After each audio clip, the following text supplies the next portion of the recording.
I would like to extend a very warm welcome to all of you on behalf of the Active Citizens Movement and Amnesty International Durban.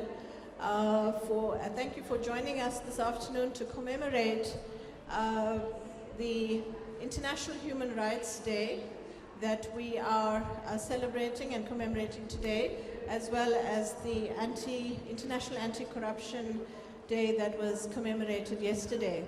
My name is Gqubule-Mbeki, and I will be your program director for today. So I'd like to recognize the presence of the Deokaran family who have joined us today. Thank you very much for joining us, and we welcome you wholeheartedly.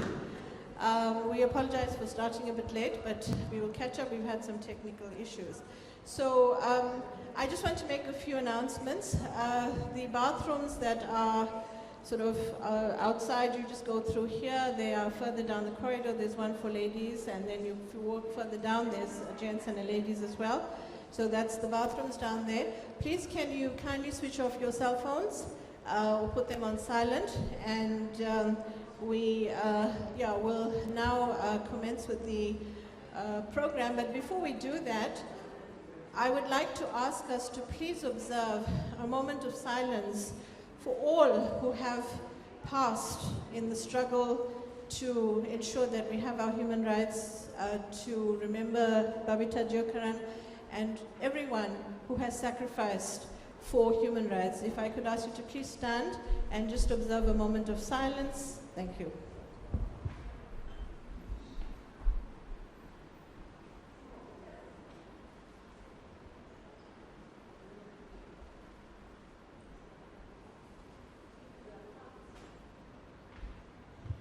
Thank you very much. You may be seated.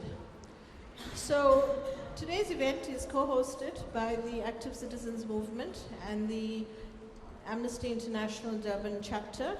And I would like to now extend a warm, I'd like to extend invitation to the chairperson of the Active Citizens Movement, Mr. Prof. to come and to say a few words of welcome to you. Mr. Prof.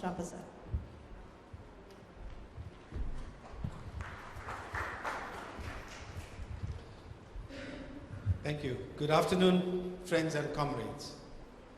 I have a simple task today to welcome the Deokaran family, guest speakers, and all of you on behalf of ACM and Amnesty International Durban. Today we commemorate International Human Rights Day. The theme for the next 12 months being dignity, freedom, and justice for all. It is therefore no coincidence that ACM hosts today's event at the 1860 Heritage Center. Adorning the walls of the reception area and the other rooms are pictures of veterans of our struggle against apartheid and oppression, who themselves were human rights defenders. The connection South Africa has with the Universal Declaration of Human Rights is that on this day in 1996, President Mandela signed our constitution into law. The UDHR certainly inspired our struggle against the system of apartheid and informed and influenced provisions of our constitution and its founding values of human dignity, the achievement of equality, and the advancement of human rights and freedoms, non-racialism and non-sexism, supremacy of the constitution and the rule of law, and accountable, responsive, transparent, and accessible governance. Unfortunately, nearly all of these still have to be realized, and they remain a dream. This is due to the fact that we are still faced with the persistent challenges of racism, xenophobia, and related intolerance, as well as poverty and inequality. In addition, we have seen the impact of corruption and malfeasance and non-existent service delivery. The continued high levels of human rights abuses and violations poses a threat to our democracy and the future of our nation. All the people of our land need to reflect on how best we can turn this situation for the sake of our country and the future of our children. We can only effectively address these challenges through collaboration and cooperation. And I must commend Comrade Neeshan, who is here representing the Defender of Democracy, for bringing many civil society organizations together to address the challenges that we face. We have in the past defeated apartheid, and we can do it now again and create that better life for all. I take this opportunity to thank all whistleblowers whom we regard as human rights defenders.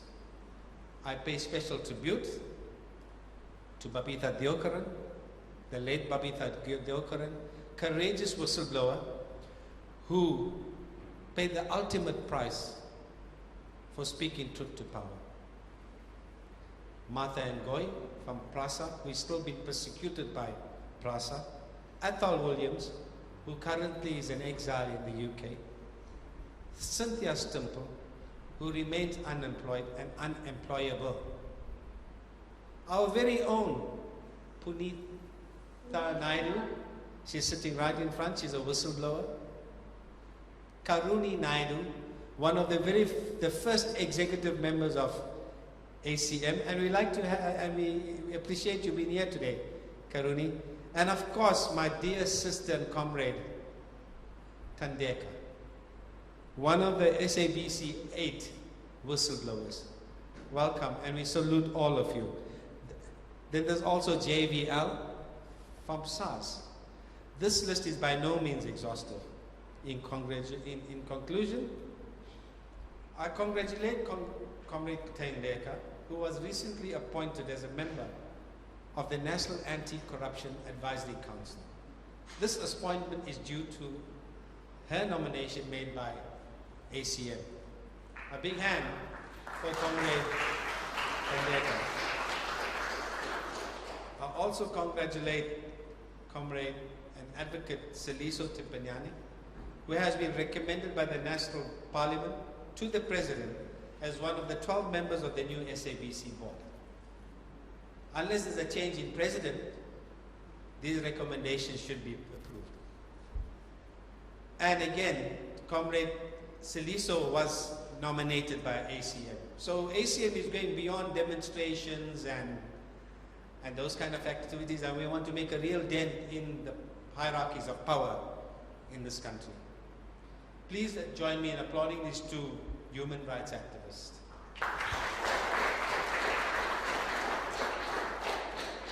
As you came in, you would have got the smell of the lovely food that we have for you. So please feel free to join us later on, to talk to some of the panelists, to other members. Let's connect, have a bite. We got some nice music by my good friend Eddie Elisha, who will be treating us to some jazz music. And I wish you a wonderful afternoon. And most importantly, let's observe this day and let's ensure that we in ourselves practice good human rights values. Amandla.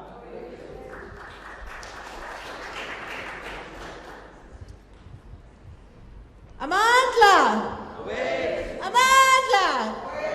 Viva human rights, viva! Viva! Viva human rights, viva! Viva! As activists, we can't not have some Amandlas in the audience, so thank you so much.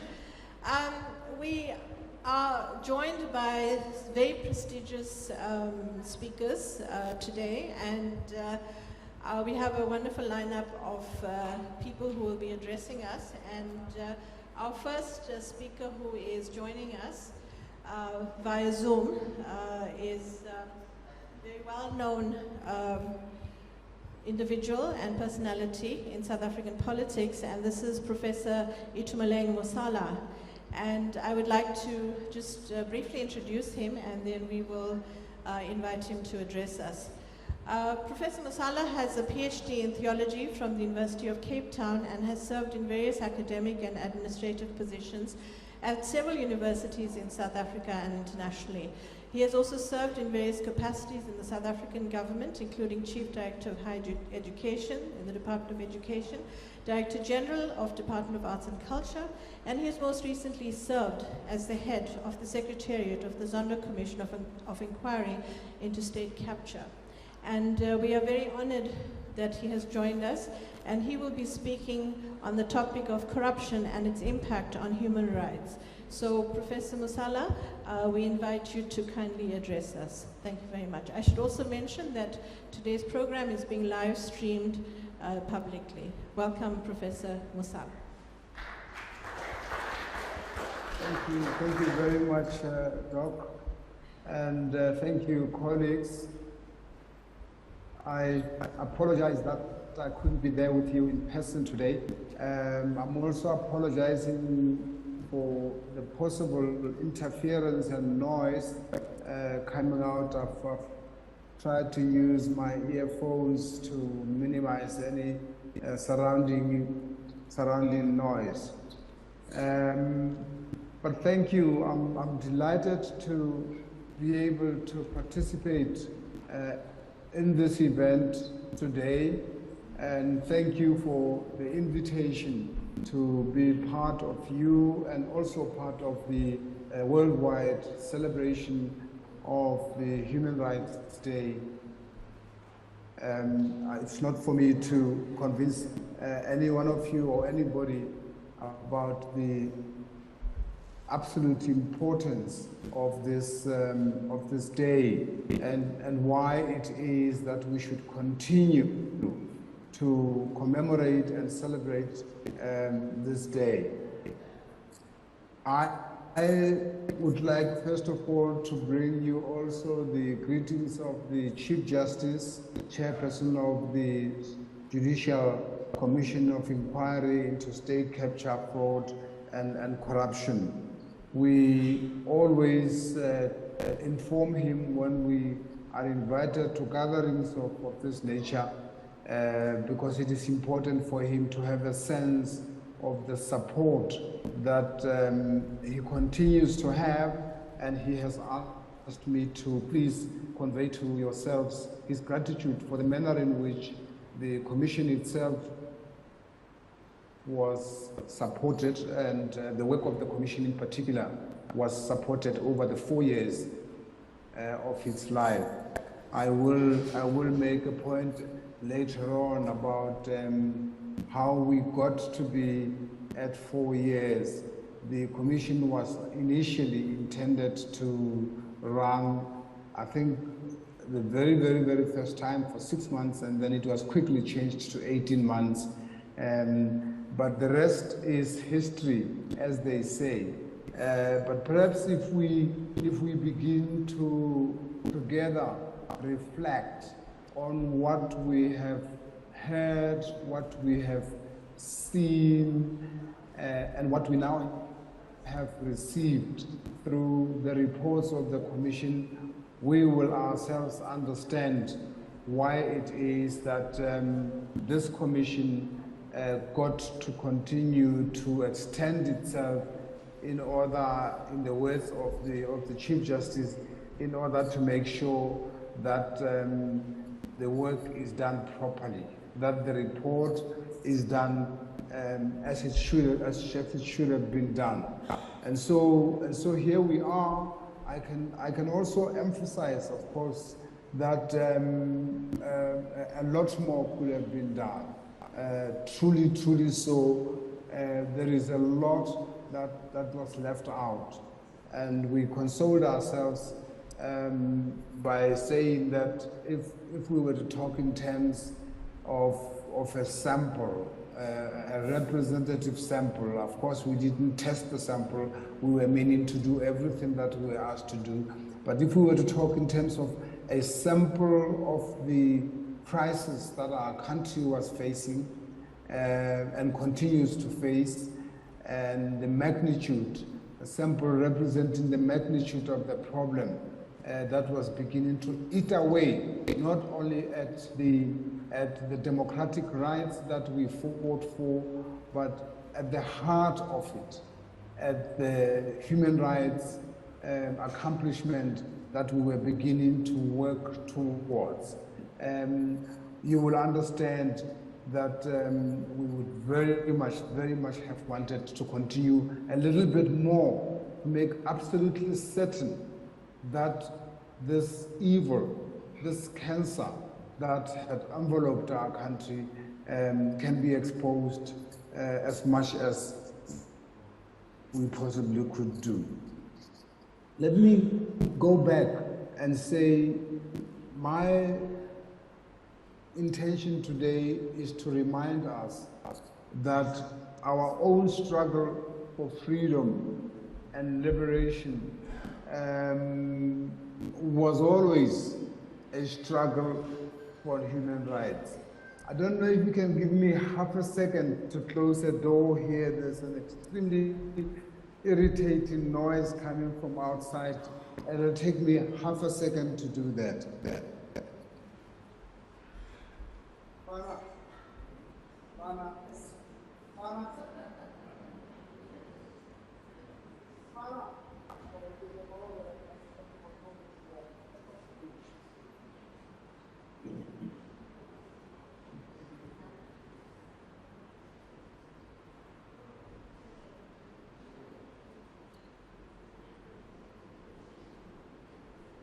Oh, thank you ever so much. I appreciate that.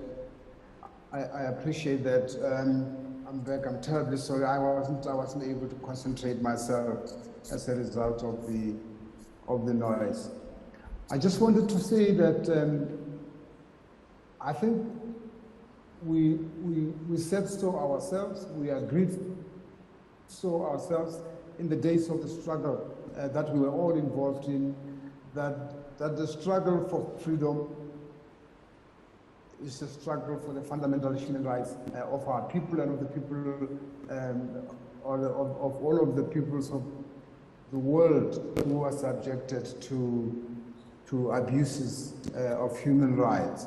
And so I think even as we think about it, we should think back to that when we resisted against colonialism, we were resisting in order to retrieve and to achieve the rights of human beings, the rights to dignity, the rights that our Constitution and the United Nations Declaration endorse. So that struggle was not separable from the struggle for human rights. It is not separable from the struggles of our communities, all of our communities, the indigenous African communities, the indigenous Khoi communities and San communities, the struggles of the people of South Africa as a whole, the struggle of the humanity of the endangered Indian communities that were brought to South Africa under circumstances that we all recall, the struggle for the rights and dignity of the slave communities that were brought into South Africa and incorporated into communities that were suppressed, that were oppressed, that were exploited. That struggle was a struggle, all of it, the collective character and nature of the struggle was a struggle for human rights. The struggles that our people fought for from the beginning in the resistance against land theft by the colonialists. That struggle, the land struggle, the struggle against landlessness and the corruption of landlessness is the struggle, was the struggle for human rights. It is not conceivable to approach any of the struggles of people and communities as anything other than the struggle for human rights. Even whether we said so or not, I'm not sure sometimes whether we said the things that we should have said at the different points in our struggles for liberation. Even the struggle for political democracy, and I deliberately call it a struggle for political democracy because I think by the time we reached the height of the struggle, we had already ourselves compromised very many aspects of our own struggle for liberation. The struggle for political democracy was and is a struggle for human rights. And so the corruption of political exclusion, from the time it started under British and other colonial forces, to the culmination of that struggle for exclusion, political exclusion under the Afrikaner apartheid regime, was in fact a struggle for human rights. Similarly, the struggle for economic inclusion, another one of the struggles that we did not always express and articulate in an accurate way.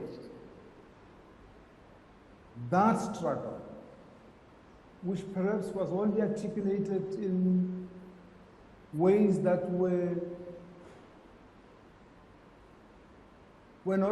did not have depth, did not have breadth, that struggle, our abandonment of important, significant parts of it, was an abandonment of our responsibilities for human rights.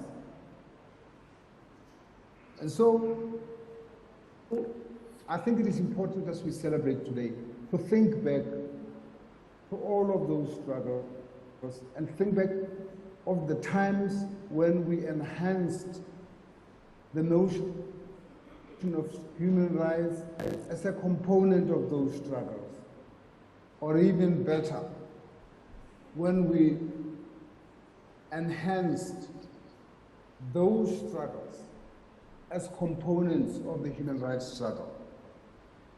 It is important, it seems to me, to begin to reflect a little bit more deeply about how we have betrayed the struggle for human rights. It is obvious from the things that we have seen in the past 24 years of our democracy, in the sufferings that we've seen, in the breakup of communities that we've seen, in the vulnerability to disasters, natural disasters that we've seen, in the failures that we have made possible when it comes to things like service delivery to our people, in our failure to deliver a solid and integrated, a positive educational system as the outcome of the struggles that I think it is clear that what it is that we understood to be our human rights responsibility must have been attenuated in some ways. It must have been lacking in particular ways. It isn't possible for our people to be as angry as they are today if we had done our job when it comes to the issue of human rights. It is not possible for our social institutions in our country at the moment, if you look at all manner of things that are happening, if you look at how things even amongst religious institutions are falling apart, it isn't possible for all of that to be happening if we had not neglected our responsibilities amongst human rights. Our people are suffering in those institutions, the traditional institutions that used to serve our people well, that used to provide shelter on a myriad of ways. Those institutions are no longer able to do that. Something is wrong with the manner in which we looked after the fundamental human rights that should have been core to all of those things. If we look at our failure on the economic front, because we have failed, comrades, there is no doubt in that fact.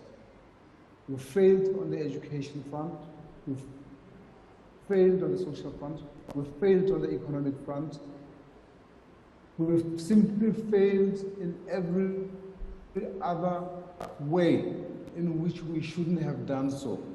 It seems to me that we missed the point somewhere. And everything that,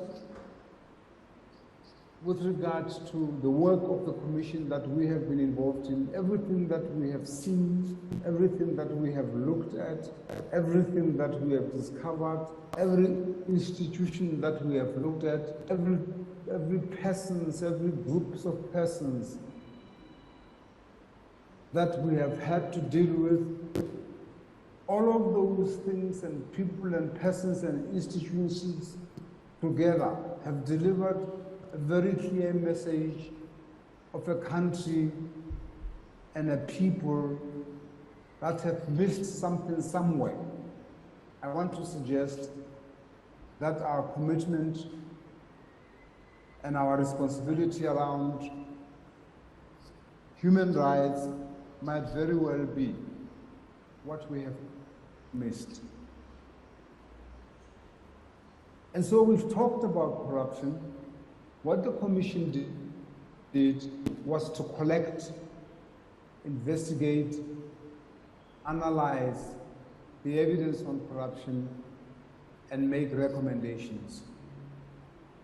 It is not necessary for me to take you back through that process. The Commission collected evidence to the size of evidence that we collected is a petabyte of data. And I'm told, those who know numbers more than I do, that a petabyte of data is equivalent to 500 billion printed pages of data. Others say 3 times the size of Johannesburg. Others say if you were to throw a blanket of rice over Manhattan in the US, that would give you an estimate of the amount of data on corruption in South Africa only that the Commission has been able to collect. The Commission, in the time that it had, was only able to analyze 1% of that data. And in that 1% of the data, it has been able to produce 5,000 pages of the report on how things went wrong in South Africa and on who the people were, who the institutions were, what they did, how they did it, and what the impact on our society has been. And I'd like to make the point that we just need to imagine the coefficient of that work on what we call human rights, what corruption has done. And I'm talking about 1% of the evidence, and what that must have done to our society and what it will continue to do. Of course, the challenge and the opportunity is for us, as the Commission closes up, to get access to that data, to continue the analysis, to continue the debate, to continue a search for the solutions. We know what things are like in our situation. We know that the tools that we need to move forward need to be amplified, need to be strengthened. We know that many more hands are needed. many more brains and many more heads are required to move forward, to do more. If in 4 years the Commission could only analyze 1% of the data and evidence on corruption, the responsibility facing us must bigger. And so I would like to just raise the issue of what is it that we have missed. I think, as they say in economics or in econometrics, that we have misspecified the equation. We did that right at the beginning. The equation of democracy, justice, freedom, human rights has been misspecified, and we need to revisit that equation. We need to go back to find out which things that were supposed to be in that equation have been left out of that equation and what the consequences are. We need to find out what things are in the equation that were not supposed to be in the equation. We need to find out what the functional forms are of our equation. Did we select the right kind of functional form for our equation? What is the shape of the strategy of the country? What is the shape and form of the plans and tactics that the country puts in place to change things around? Can we change things around? Will we change things around? What does it mean to meet as a human rights group today in the aftermath of the Zondo Commission, in the aftermath of the exposure of how we are and how we look like? I can tell you, comrades, that one of the most difficult things for me personally was being able to plow through evidence and documents as I received it from all sources every day,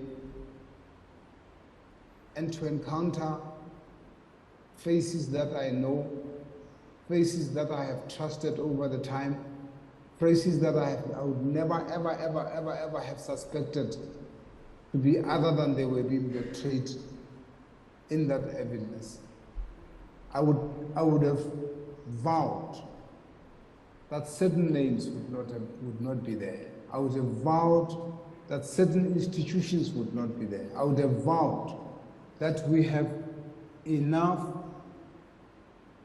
institutions to protect our democracy, to protect the rights of our people, to protect the freedom that we said we have achieved. I would have vowed that we have robust institutions around, the auditing institutions, the investigative institutions, all manner of institutions. But even as they existed and they were there, corruption continued to happen. Our people continued to be exposed to an unbelievable onslaught by the forces of evil, so to speak. More than once, I shed a tear when I saw names I didn't want to see there. When I saw people and organizations that I thought these were robust, these were great organizations, these were great institutions. Of course, one had always thought, you cannot always be sure. You cannot always vouch for everybody. But it actually was worse than one would think. And so it seems to me that the 24 years of what we thought was democracy was in fact 24 years of championing the rights of our people, of reversing the struggles that so many died for. And so maybe the challenge for us is, how do we move forward in the light of not only human rights being abused, being all over, not just in our country, but also with corruption continuing. I can tell you as we speak, comrades, that it isn't all of what Zondo discovered. It is continuing now, it is getting cleverer and cleverer, and I think unless we stand up and do something about it, worse will happen. Thank you, comrades.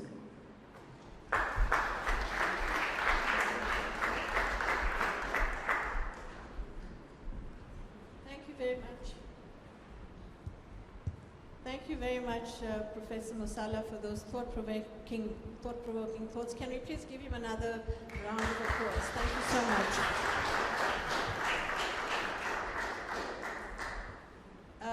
We will have a question and answer session at the end of all, after the speakers. So, we'll invite you to extend questions or, ask questions if you'd like to at that point.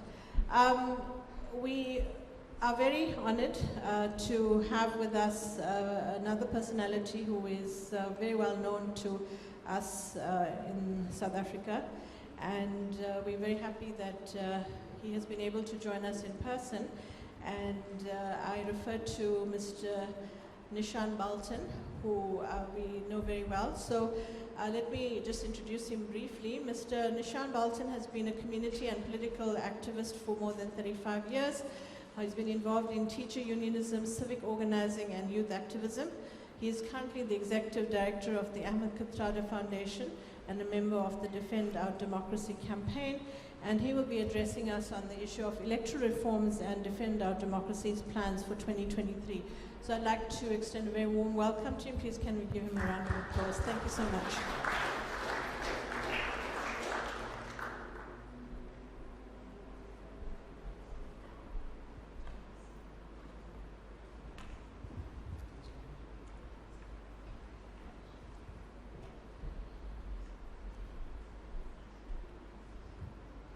Namaste, Vanakum, Assalamu alaikum, Itumeleng.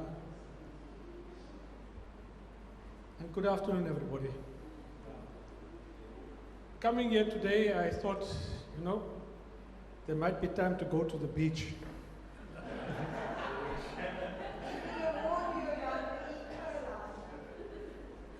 To my shock and horror, there are thousands of people in the water. And at the same time, the ICC is filled, parties having some big conference there, many of its members are all at the beachfront. And I suspect it's a deliberate effort to get people to swell the waters because they have to prove that some politician who went into the water is right. Not what the science says, but because of our political ego, we have to show that the people are behind us. Doesn't matter what the consequences might be. And I thought this was the best example of why we need political reform. Electoral reform is really part of why we need a new politics in this country. It's an element of that. It's not something on its own. Just as my curiosity, for the 2019 elections, national and provincial, how many people here voted?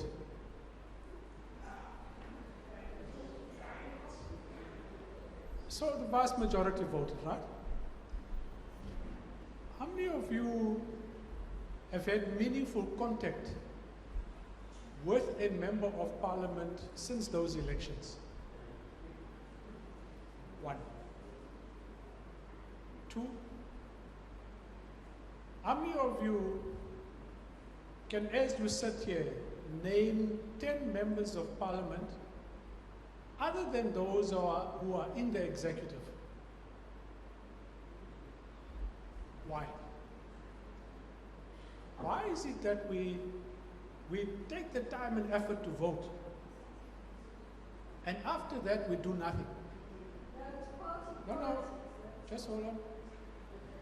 Unless we want to change. Okay. Part of what has happened in our democracy is that we vote. And then we hope that they will do something which the manifesto says. And then when they don't do it, we go on Twitter, we go on Facebook, and we get angry. And that's it, we get angry. But we don't know who they are. All of them are meant to have constituency officers. Those constituency officers are paid for by taxpayers. They are meant to be doing things. They are meant to be briefing you on what Parliament does, on the work of Parliament. 94 to 99, in the lands area where we worked, I can say that that parliamentary office worked reasonably well because it had a quality of parliamentarian. Lalu Chiba was there, Rams Luji, and a number of others. They took their parliamentary work seriously. But as good as they were, we could not hold them accountable for the arms deal. We could not hold them accountable for the votes that they were going to make on HIV and AIDS. Because we could not. At the end of the day, when you vote, your vote is for a political party. Who the party puts on the list is entirely up to them. They could put the worst people under the sun, but because of our loyalty to a party, because of our loyalty to that brand, we just put our vote. And in doing that, our accountability is eroded. Now the best example of this, Pala Pala.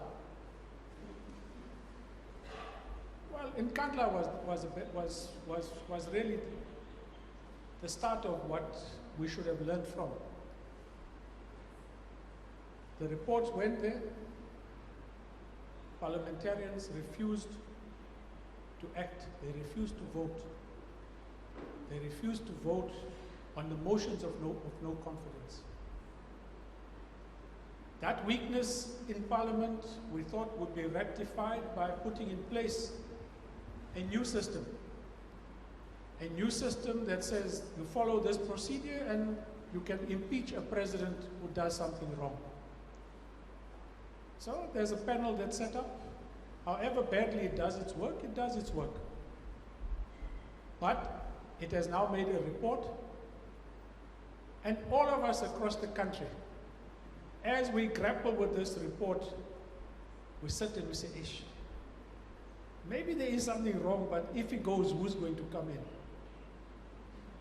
And suddenly our own sense of ethics gets bent. It gets bent because we say, man,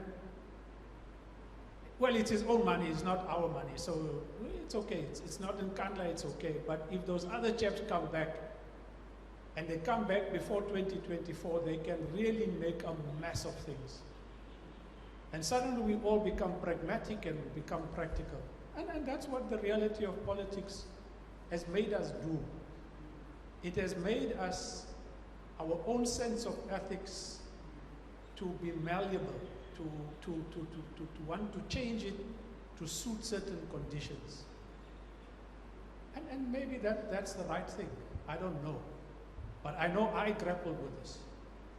I grappled with it, and ultimately I had to say, well, what's good that's come out of this?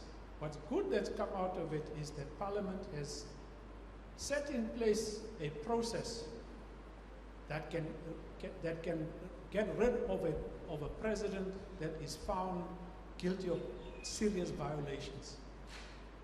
That process has to be strengthened. We have to work towards strengthening that process. And it has to be applied. The flaw in the process, however,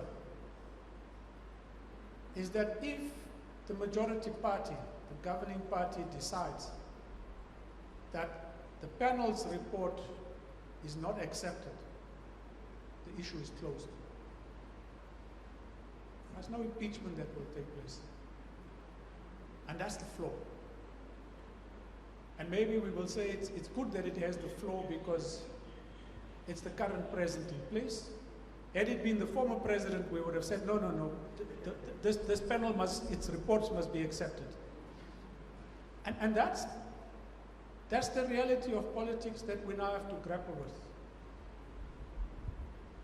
But it comes back to the electoral system because the governing party, and I suppose all political parties, will tell their members how to vote. None of those people will come to any constituency meeting to say, here's the issue, what do you think I should do? They don't. And that's the biggest weakness in our electoral system, that we elect a party who determines who must go to parliament, and they then are controlled by parliament to do either good things or bad things. And there's nothing that you and I can do. We can protest, we can do all that is required, and there's absolutely little that you can do. So that's the fundamental flaw in our electoral system. Now, local government. How many of you voted in 2020? What's it, 21, huh? Yeah.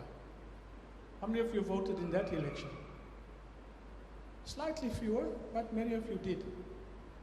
How many of you have had contact, either good or bad, with your ward councillor?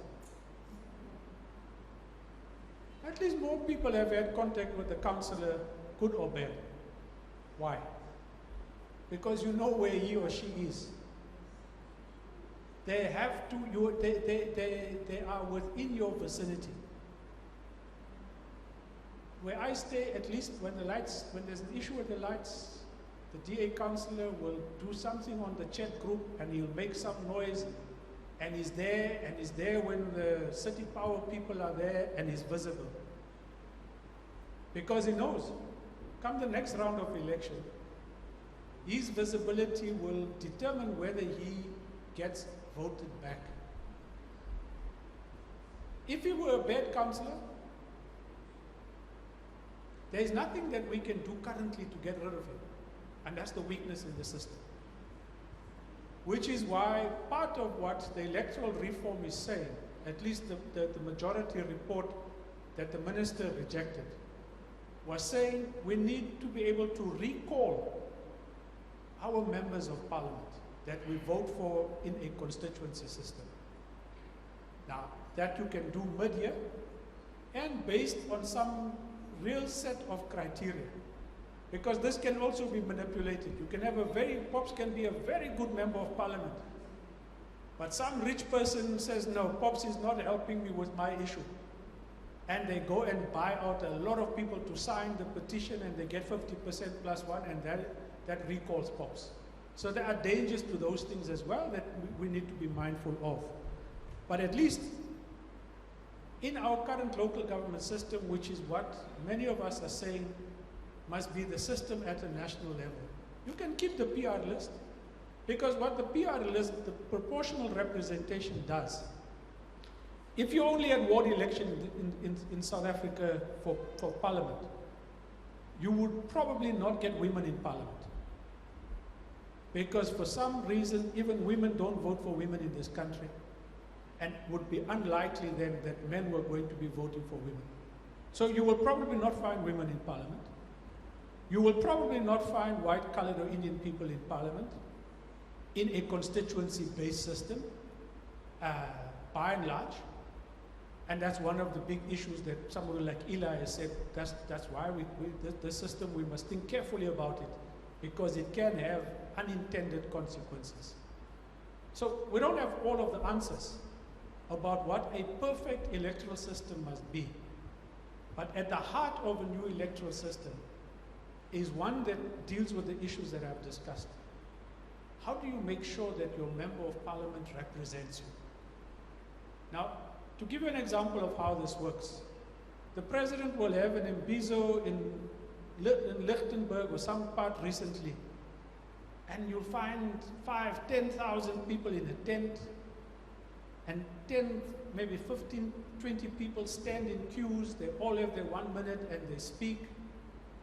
And he gets lots of, or government gets praised that government has gone to the people. If those communities had had a directly elected member of parliament, there would be no need for the president to go and hear what the issues were. Those members of parliament will take forward the issues every day and say, this is the issue in my area, this is what you need to address. And because we should be able to monitor what they do and how they vote in parliament and which legislation they push for, we would be able to then say whether he or she is representing the things that's required. But for a new system to work, it requires a new form of participation from people. It requires that we will need to do more than voting. We would need to be getting involved in issues of governance, in issues of policy making. We need to be involved in debates, in discussions, because that's how the system then works. Without the active involvement of people, a changed electoral system is useless. But a changed electoral system also requires a high degree of transparency and availability of information from the executive, from parliament, from government as a whole. When the COVID issue started, ourselves, the Council of Churches, and quite a big delegation met with the President and his cabinet. And we demanded that they make available all the procurement information. We said, you want to get rid of this problem?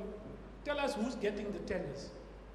And we will find a way of analyzing the information and then checking the background of these companies. Government did that. What we found was that the quantity of information was so big that civil society was not able to handle it. It was just huge. Every municipality started putting it out, every province and national government. We didn't have the tools to sit down and use this information. And then when government realized that, no, this is actually backfiring, they closed their tap. Suddenly the information was no longer available because something about the POPI Act, Personal Information Act came into being. So the point I'm getting to make democracy work, requires a level of active citizenry that we don't have, but we would need to begin to get if we want to change, if we want to make an electoral system work.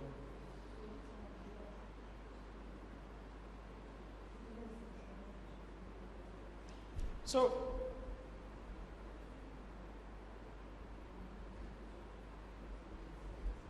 one of the more complex things for a new electoral system, local government has taught us, where wards have people of different races, it's very rarely that a councillor is skilled enough to transcend race, to transcend class, to transcend all of these divisions. What in most cases happens is a councillor will say, my base is in this voting district. So long as I have this voting district and their support, I'm fine. That could very well happen in a new constituency-based system. We need to think about how do we resolve this? How do you make sure that a public representative serves all the people of that constituency, and not only from his or her political base. I don't know what the answers are.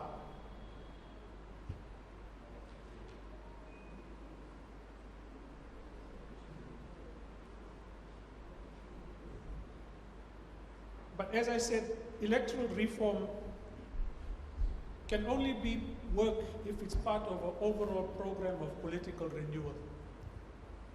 And the key part of that political renewal is trying to convince people that politics is good. Because all of you would have heard as activists, and you would have, perhaps even as children,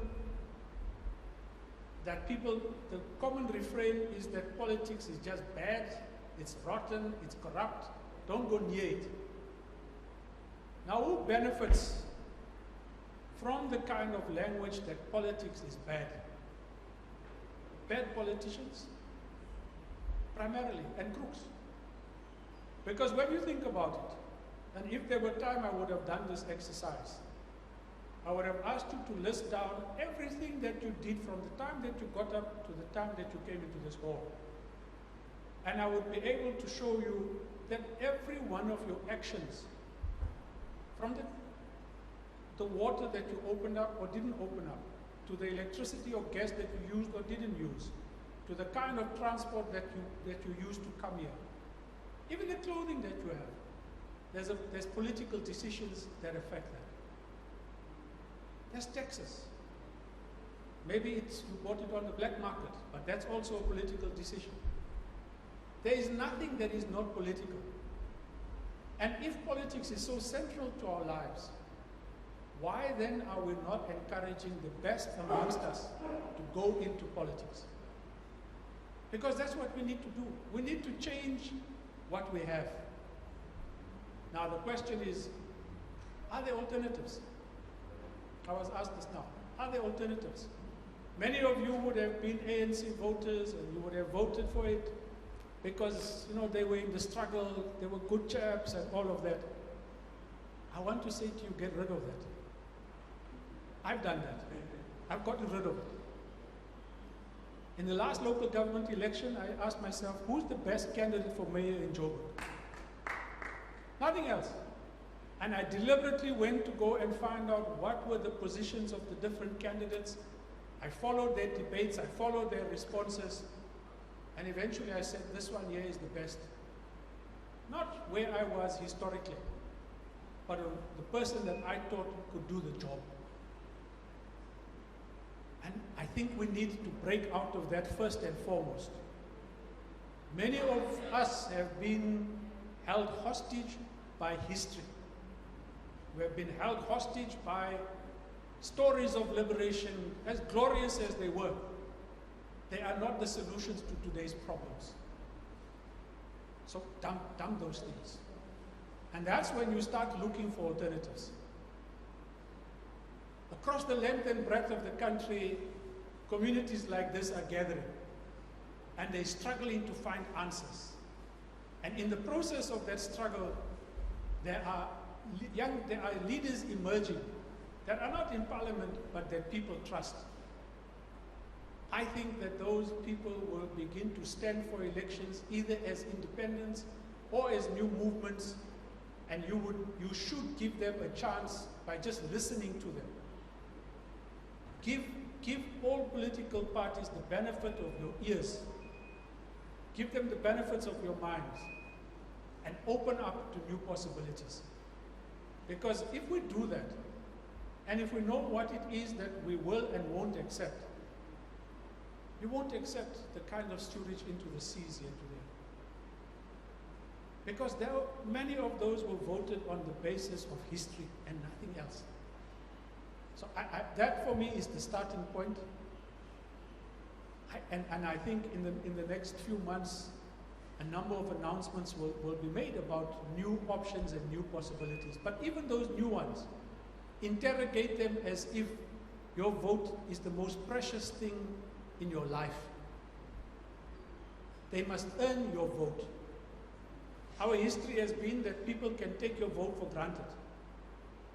And if we reverse that your vote is something that a party must work hard for, and there's no guarantee that if I give it to you now, I'm going to give it to you the next time. It's your performance that must determine that. I think we also need to talk about, in conclusion, what are the qualities of people that we want to see in parliament, in provinces, and so forth. I think that's a discussion that we rarely have. We just look at whether they're blue or they're yellow or they're red or they're green. But you might find somebody with red that is just a damn good human being, is a damn good local politician, and is worthy of your support. Everything else in you might say no. But be open to new possibilities. So, if we don't do this, the people who have already come to this realization that politics matters and that's where power is, that's where the 1.3 billion rand budget gets decided on, pops. Civil society's role of being a watchdog is something we must question. Because we watch and we get treated like dogs. We must think about political power and how civil society accesses political power, even if it means putting up people to stand for elections in whatever way is possible. Thank you.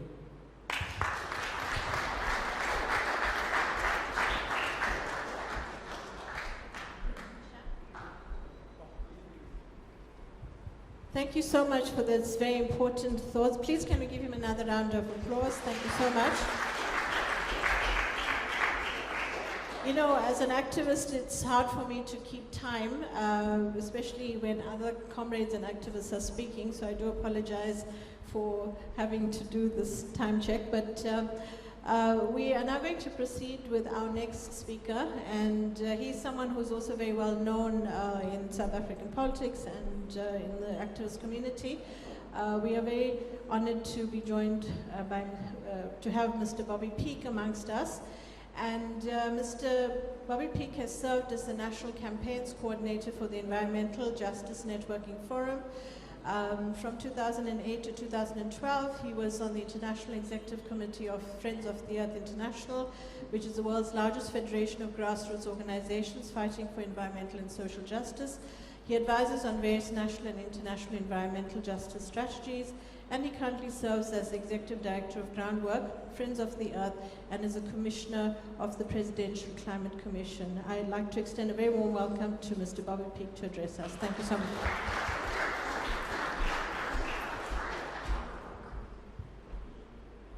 Thank you very much. So, essentially, after all those long words, Labna, I'm just like Pops, a troublemaker. And I would like to be considered a troublemaker more than anything else, because there's nothing better than stirring a bit of shit to make things happen. So, you know, what was really interesting is, after listening to Neeshan speak, I had to think back on just what happened early on during the year, when we had those floods. I don't know if everybody's in Durban, everybody in South Africa remembers those floods. More than 460 people dead, so many more people missing, so many of us in this room have been affected. My mother-in-law's house in Springfield was, 1.5 meters of mud for the second time in 40 years. And in Springfield, and I quote, "Dear Councillor, can you please come to the aid of the people in Springtown? Don't read my message and not reply. Many families under your ward lost their homes and lives, and you are not doing a thing. Fuck you," was the answer of a councillor to the person whose house has just been washed away. So what should a responsible party do? Is ask for that councillor to leave, to stand down. the councillor still there, and when the councillor apologized on TV, I think I do recall, if my memory serves me right, his first words were, "I apologize to the party." And then somewhere down the line, he apologized to the person. So thanks for all of that which you said, Neeshan. I think it's really important. And out of that Durban experience came what we now call a Durban coalition of a variety of organizations that are coming together to start participating in the governance of the city. Because it's not about voting, as Neeshan said, but it is about governance and about how we participate in that governance at a very regular level. So, I think we cannot be held hostage by our history, and the only way we are going to get any future in South Africa is if we start talking about something which we call an open democracy. And an open democracy means I want to understand what Cabinet is talking about. I want the minutes out of the Cabinet meeting. I want to be able to protest. I want to be able to have the information but not having to write a letter or seek a lawyer or a professor to write a letter for me. I just want to be able to say, I would like that piece of information upon which you made your decision. So those things are important in terms of an open democracy to make sure that we really get a true democracy and true participation within our democracy. But that's what I actually came here to talk about today. But I had to reflect upon what other folks said. I was asked to speak a bit about environmental justice and to convey the concerns we have. So the history of environmental justice is deep. So today is the 10th of December and it's the International Human Rights Day. On the 10th of November in 1995, Ken Saro-Wiwa, yes, we wear our politics on in our clothes and on our clothes, Ken Saro-Wiwa was murdered because he resisted and said no to Shell and the Nigerian state. So the 10th of November is a day that we call a World Environmental Justice Day. But when you look at the politics of environmental justice, it is linked very much with class and race. And in the United States, in the civil rights movements in the 50s and the 60s, emerged a debate about environment, not as the birds and the bees, but an issue about power. Because what was discovered by Professor Bullard and the many pieces of research pieces that the civil rights and the churches movement did in the United States in the 1970s was that toxic waste was dumped next to people of color. Toxic industries were put next to people of color. And that determined where the pollution was. It was your color. Environmental racism, something we know quite well in South Africa when we look at South Durban and in various other places such as Johannesburg, etc. But also we understand that there's an issue of power of industry, and it's that link between politicians who cannot hold accountable and the powerful in industry and in corporations. Because what happens when something goes wrong in those industries, and as in the case of Bhopal in 1984, where more than 16,000 people died as a result of a chemical leak, the politicians who own 49% of the Indian government, who own 49% of that plant, and Union Carbide were in a collaborative relationship that would not allow people to understand what was going on in there.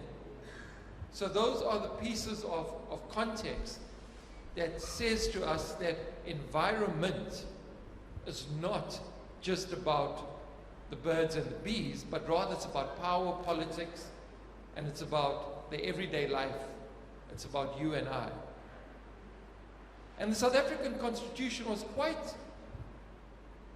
quite, you know, I would say ahead of its time, or maybe, you know, being the first, it was the one to plunge into this. You could say it was also late, but it recognized that the environment is important and it must not be harmful to one's health and well-being. And so they committed that in the Constitution. But more importantly in the Constitution, and it's only in the environmental clause, where development as a word is defined or is explained further.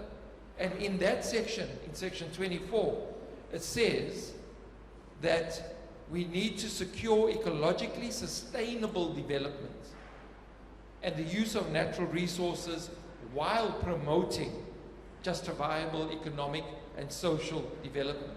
Everything is in the present. It's not you'll get an environment that's not harmful to your health and well-being when we have enough money 2 centuries from now. It's an immediate right. And critically, it's the only part of the Constitution that speaks about how one understands development. So let's fast forward into the present era. And in the present era, the President a couple of years ago set up the Presidential Commission. And like many commissions, it's criticized, it's valued. And for us that are on it, we challenge daily as to, are you become a liberal, are you a sellout, that you're now on the commission? And it's a hard discussion to have, and it's a hard decision to make to participate in these commissions. But we did. And we pushed the commission to start thinking about what would the future of South Africa be like and what it should be based upon. And the commission decided it will be based upon 3 principles. 3 justice principles: procedural justice, empowering workers, communities, small businesses, with them defining their own development, not us telling them what development is, but people defining their own development and livelihoods in a society that is in transition. Because we are in transition. And lots of our brothers and sisters are losing jobs. The oil refineries in South Durban are closed. And as an environmental justice activist, I'd love to say, yeah, we did it. Actually, we didn't do it. What actually did it was capital. Capital ate itself. And what is the waste of capital? It's us who live next to those oil refineries, because now we don't have jobs. And procedural justice says we must incorporate people's definition in the way governance happens and in the way citizens and corporations operate. We need distributive justice, an equitable distribution of risk and responsibilities that addresses the direct impacts resulting from this change that we are now going to be forced to make in South Africa. Because we are going to be forced to make this change in South Africa. Our coal-fired power stations are collapsing. We need to shift to new energy systems. We need to shift to a new industrial system that brings about good work, not work that results in the deaths of our brothers and sisters. My brother died of cancer, of the tongue. He couldn't eat for the last 6 months of his life. And why? Because he was a boilermaker. He welded, he participated in dirty industry, and that was his lot. And finally, we agreed at the Presidential Commission, it has to be about restorative justice. The redress of historical damages against individuals, communities, and the environment, with the goal of rectifying or ameliorating the situations of harmed or disfranchised communities. So in the future, those 3 justice principles must be at the core of how we plan for the future. But now what really happens is always not exactly that. We have a beautiful constitution, and as you move away from the constitution and you develop laws, those laws become weaker and weaker and weaker, and they don't actually meet the constitution. So that is a challenge we face. And we face that because of 3 things. We face that because still today there's externalization. Corporates make money because they pollute and they harm people. They externalize their harm onto you. They don't pay for cleaning up their operations. They just dump it into the neighborhoods. They enclose people's common lands. By polluting your air, they're enclosing your air as well. And that's really important. They stop you from participating in what was the common good in the past. And finally, they just exclude you from decision making. In the old days, you could go into, in 1994, you could walk into the mayor's office and speak with the mayor. You could get the minutes from the mayor. But now, you can't anymore. You can't walk into those meetings. You are excluded. So finally, it's in that reality of exclusion, enclosure, and externalities where you are dumped upon with the waste. That's the reality we live in. And it's led to, all of that has led to a particular violence in our country. And this is what I want to close off with today. It's the violence against people. It's the violence against Bazooka Radebe, who said, I don't want a mine in my neighborhood. And he was shot for that. It's the violence against Fakila and Changas, who just said, you know, we spoke to her, we sat with her, and she said, I'm not sure whether I want this coal mine here. She wasn't a raving activist. She was like, I'm not too sure if I want this coal mine here. And for that, she got shot. We talk about Abashlali Basamanjondo. Members this year, in the spaces where we work with Abashlali, their members were murdered. The Nuklushle Nguni, Nokotula Mabasu, and Ayan Ngila. They were murdered. All because they were trying to keep a space and find a space for their own development and their own politics. And that was really sad. And then finally, it doesn't always happen in hidden spaces or at the dead of night.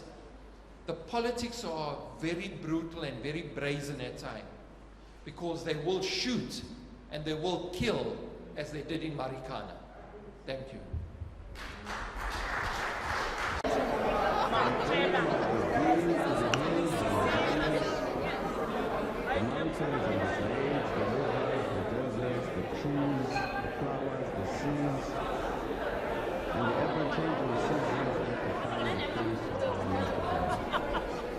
In my veins, courses of love of my late slaves who came from the east. Their proud dignity informs me that their culture and my essence.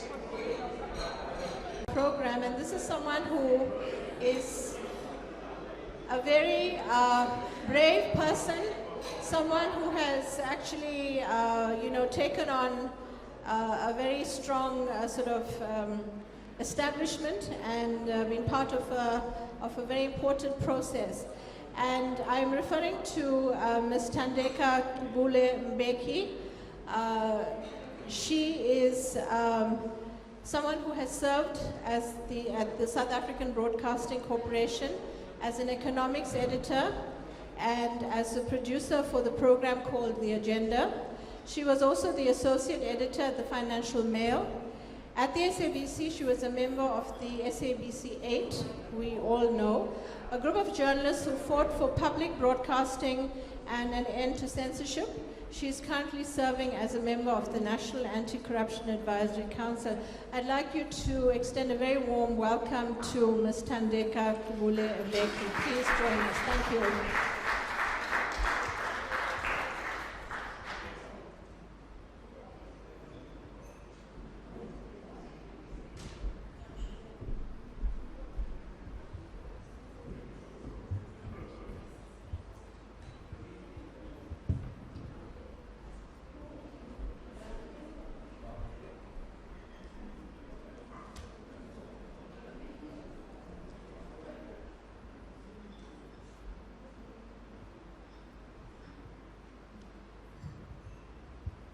Good afternoon. I'd like to greet, in her absence, Mamulutuli, Mamugandi, and all our patrons at the Active Citizens Movement. I am home among you. It's here in Durban that as teenagers we built COSAS from the previous Congress in Cape Town in 1982 into a ragtag army of millions of school children throughout the country. And we brought it to Durban at Alan Taylor Residence in 1983 as a fully fledged, branch by branch Congress of young people. So I'm at home here in Durban because it's in Maritzburg that we started the DCO Matiwane Youth League and organized it against the Inkatha Youth League in Pietermaritzburg. And I'm at home here also because it's at UDW that I cut my teeth in Azaso under the leadership of Ketso Gordon. I bring you fraternal greetings from the National Anti-Corruption Advisory Committee of the President, under the chairmanship of Feroz Kachalia and the Deputy Chair, the Regent Nosandi Nkosikazi, the Regent of Amachacha.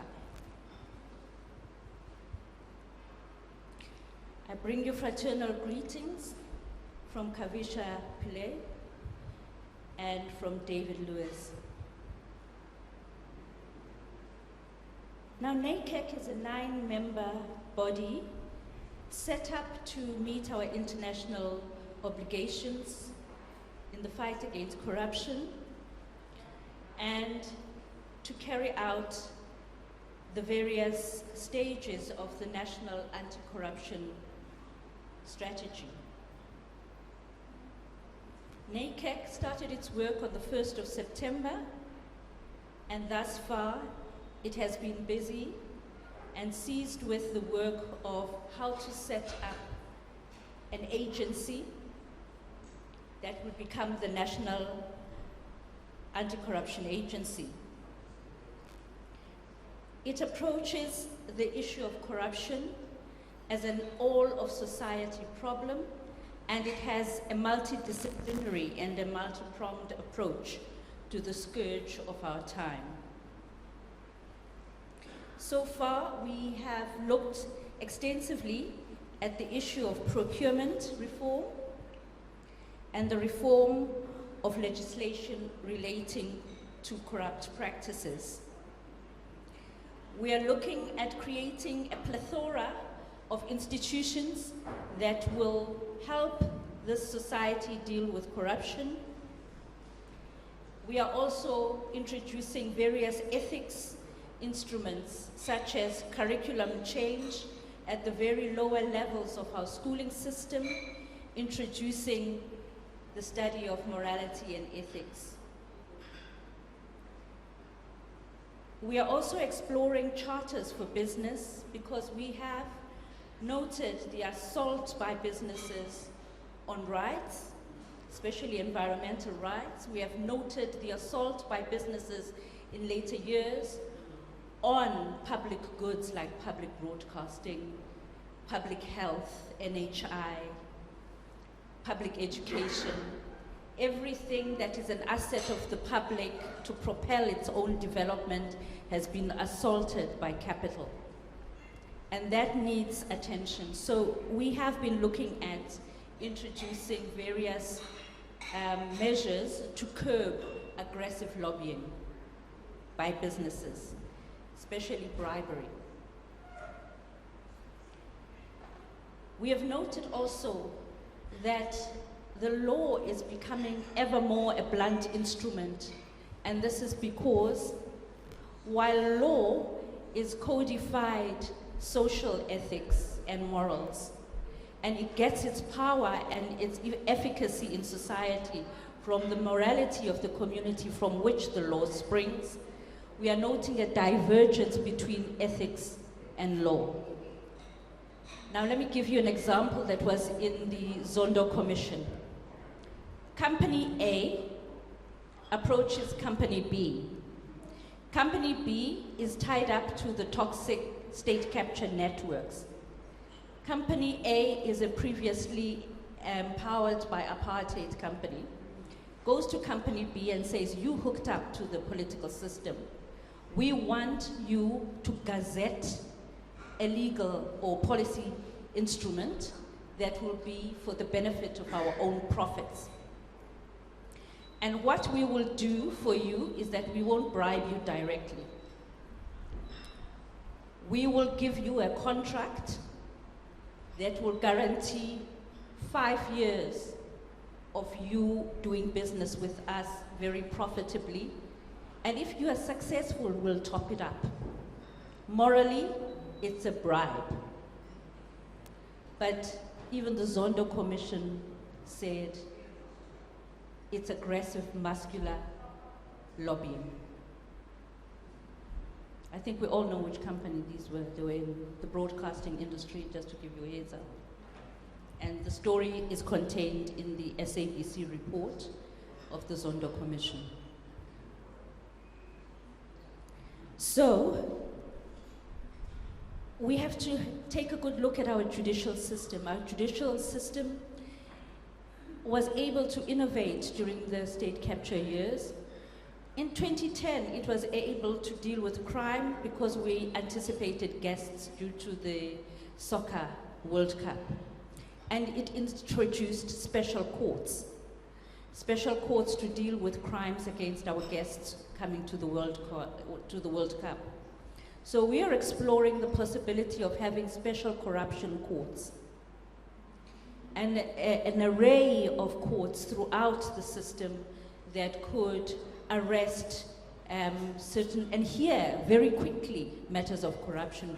Because currently, the backlogs in the main court system are so large and so major that you can wait years and the offenders and perpetrators recommit offenses while waiting because they are part of cartels and so on. Even our competition law, since the apartheid years, our economy has lent itself to having in each sector of the economy 4 main dominant players who often collude. And they kick out the small players, reducing the levels of economic justice in our country. So small business people, community businesses, public businesses, commons, seldom get a piece of the pie in most of the industries. Now, we all know this is injustice, but our Competition Commission, where David comes from, has a reputation, somewhat well-earned, for being hard on the weak and soft on the strong. And that is a reputation that we cannot endure, because it represents a future in which the marginalized have no stake, and that flies in the face of the constitution we all adopted. I just wanted to end off by talking about ACM. I belong to the whistleblowers groups in ACM, and I marvel at how disparate and different we all are. But our common experiences are suffering, and the kind of suffering that should never be meted out by one individual upon another, let alone by a mighty corporation upon one individual.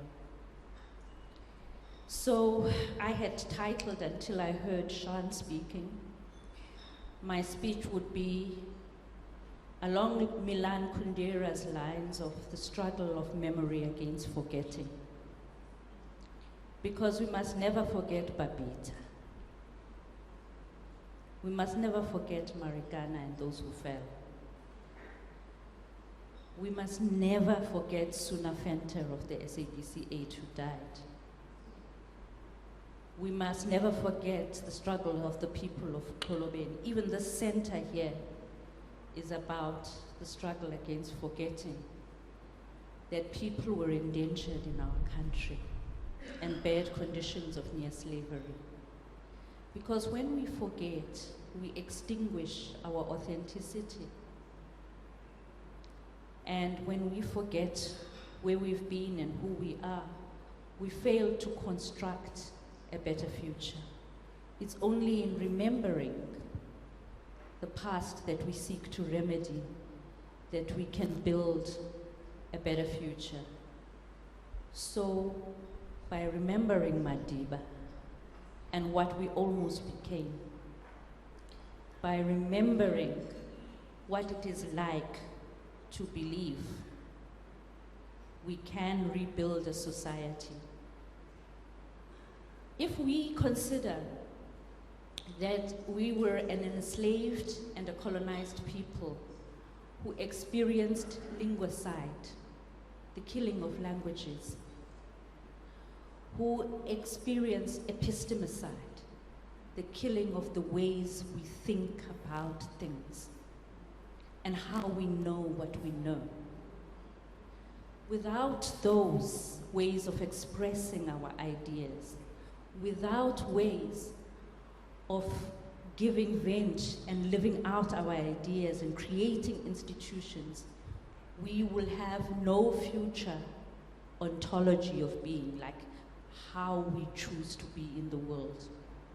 And this I know because I'm a whistleblower in the ACM. The whistleblowers struggle with remembering because we want to shut a door, because it's too agonizing to deal with. But it is at the wound, at the really center of the wound, that we build our purpose and our sense of commitment to a future without exploitation, without victimization, a future in which everybody's human rights are upheld. Thank you very much for this invitation.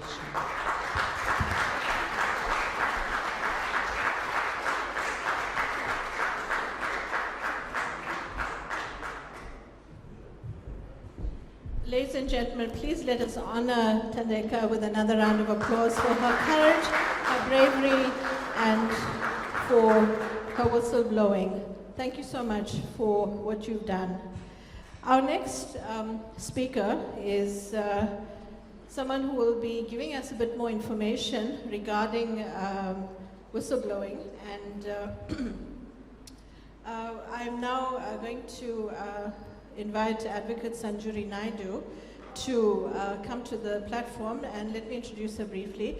Advocate Naidoo has a Bachelor of Social Sciences qualification, majoring in Philosophy and Legal Studies, and an LLB from UKZN. She joined the bar in 2019 and has been an attorney for 5 years, focusing on criminal litigation. And she will be giving us a bit more information about the submissions that ACM made on the whistleblowing issue. So let me invite Advocate Sanjuri Naidoo to the platform. Thank you so much.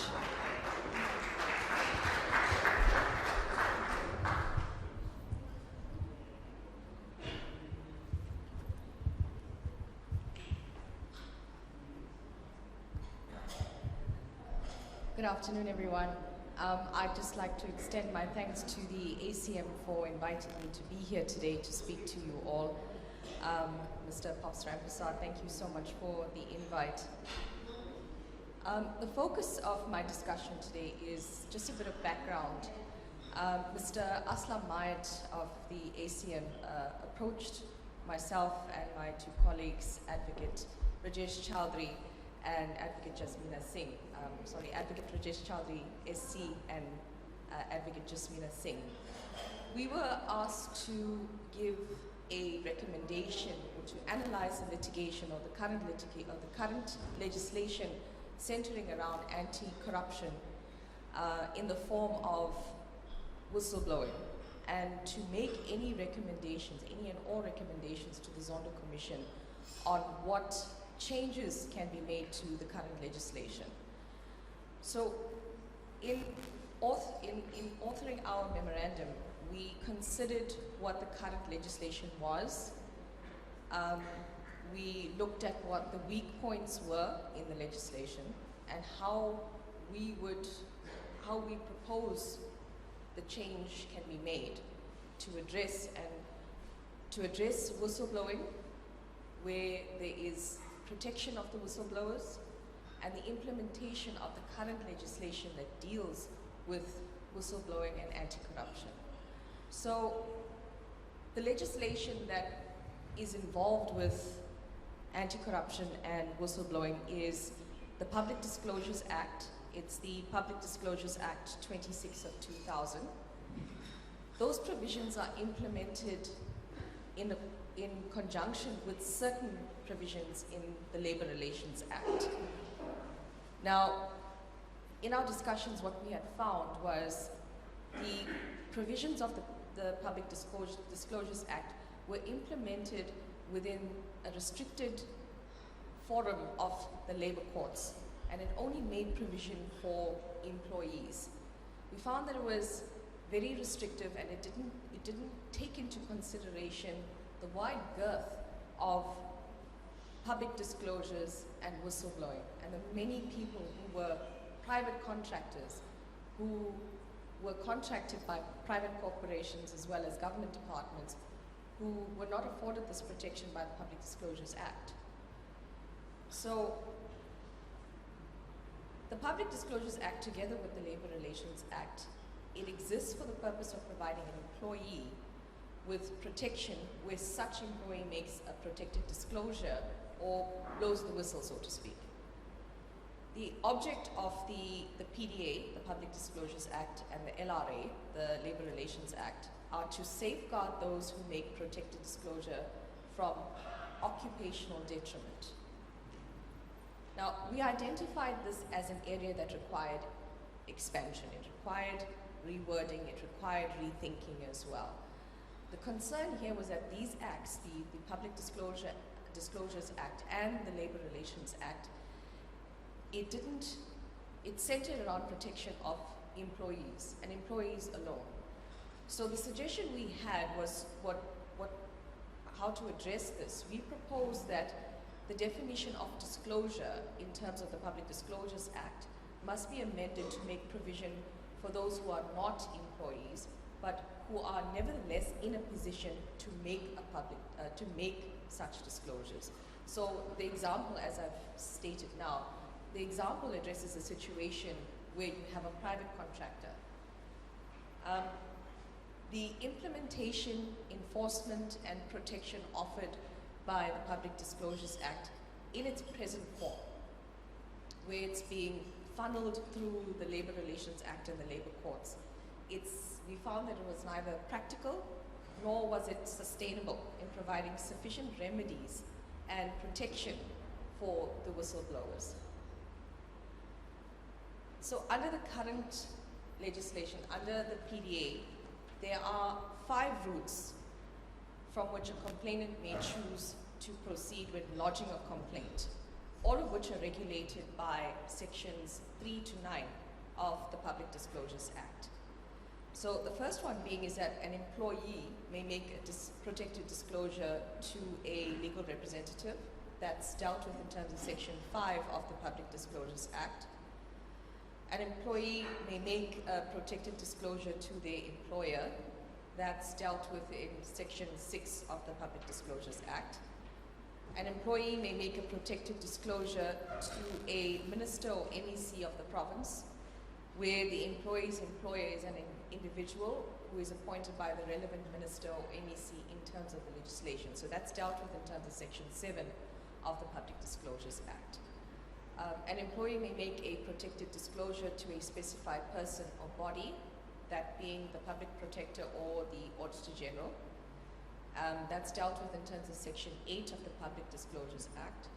And finally, section 9 deals with a general disclosure where an employee makes a protected disclosure to any person, such as a member of the press or a member of the SAPS.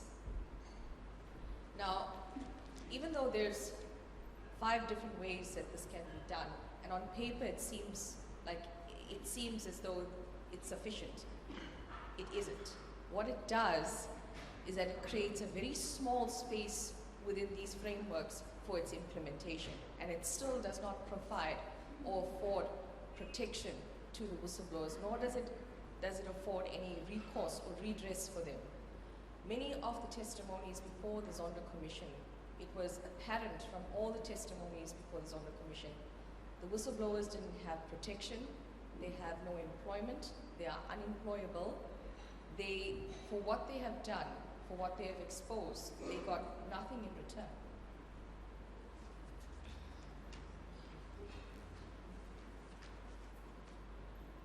And we found that this simply does not suffice in achieving the objects of the Public Disclosures Act and funneling it through the Labor Relations Act and further funneling it through a court system or forum that is so limited and constricted.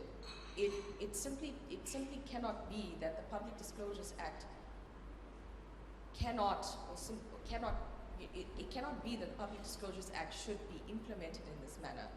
What is required is for a separate forum, an independent forum, to be created. And it is possible through the Public Disclosures Act. So what we had found was that in terms of Section 8 and Section 10 of the PDA, Section 10 empowers the minister in consultation to draft regulations pertaining to the administrative and procedural, any administrative or procedural matter that is necessary to give effect to the PDA. Section 10, subsection 2 of the PDA makes reference to subsection 8, 1C, which makes provision for the establishment of a person or body prescribed for the purposes of the PDA. These two sections alone, Section 8 and Section 10, already create a platform within a piece of legislation that already exists to create an independent forum for whistleblowers. So what would be required is a development of these provisions which enable the establishment of an independent commission that will receive complaints, investigate the complaints, convene hearings, and if necessary, tribunals as well, which will ultimately be bestowed with the authority to enforce the provisions of the PDA by imposing the appropriate sanctions on offenders whilst providing protection to the complainants, that being the whistleblowers. In our memorandum, we had proposed that this can be achieved on two levels. Firstly, considering anti-corruption in the form of whistleblowing and as it was dealt with on an international stage, looking to international jurisdictions such as the United States, the UK, France, Japan, as well as India, they have made massive strides in establishing whistleblowing commissions, separate forums that deal with these complaints, investigate these complaints, and provide adequate protection for whistleblowers.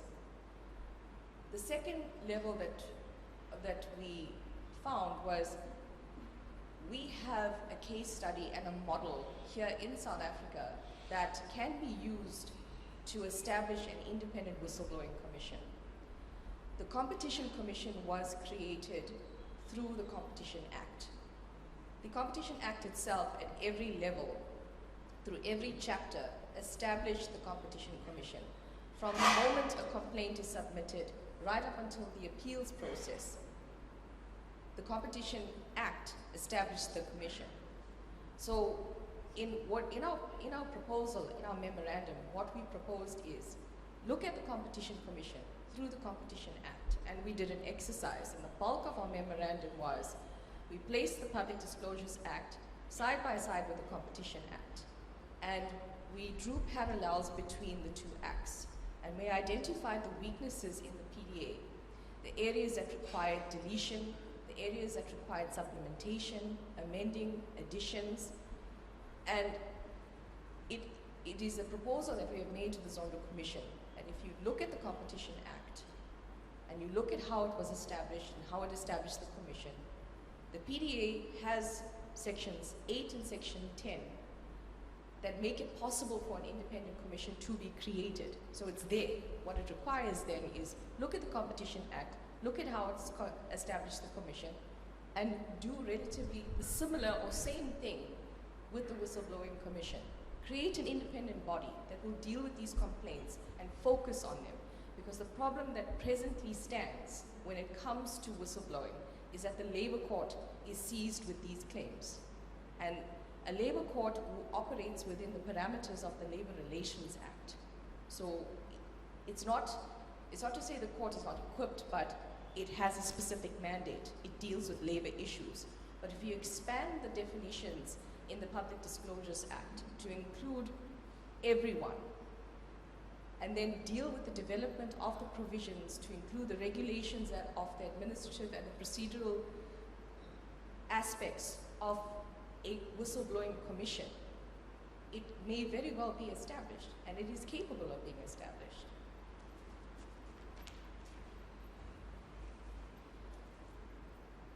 So, in conclusion, in a nutshell, what our memorandum to the Zondo Commission was simply fraud and corruption has evolved into a three-headed monster.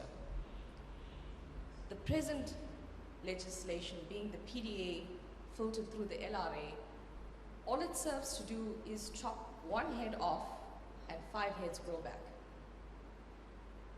It creates an infinity loop of dissatisfaction, death, and no recourse and no redress for the whistleblowers who have risked life and limb to reveal corruption and fraud at the upper echelons of corporation as well as governmental departments. In establishing an independent forum, by developing the provisions that already exist in the PDA and using the model of the Competition Commission as a framework, the objects of the PDA can be achieved and meaningful work can be done in addressing corruption and fraud, because it has a knock-on effect. Corruption and fraud has a knock-on effect to the entire community. It doesn't just affect the upper echelons of politicians and corporations and people who live in the upper income bracket. It affects people like us. So in making these meaningful changes and in being involved in a group like the ACM that is making strides and making meaningful change, if this is properly considered by the Zondo Commission, I am of the view, and so are my colleagues, Advocate Rajesh Chaudhary as well as Advocate Singh, that in establishing a separate commission, there can be meaningful change to anti-corruption. Thank you.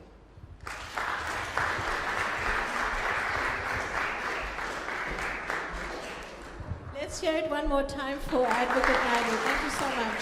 Thank you for all the hard work that you've done on the submission and for all the work that our legal comrades do to ensure that we improve our systems. So we come to that part of the program now where it's an emotional moment. We will be paying tribute to our sister and comrade, Babita Deokaran. And we would like to invite Mr. Nanda Subban to come and to hand over a beautiful portrait of Babita Deokaran that he has done, and we will see it shortly. And also like to invite members of the Deokaran family to please come forward to receive it. And I just want to say a few words briefly on Mr. Subban. He's an internationally acclaimed award-winning political cartoonist, and he has studied at the prestigious Parsons School of Design in New York.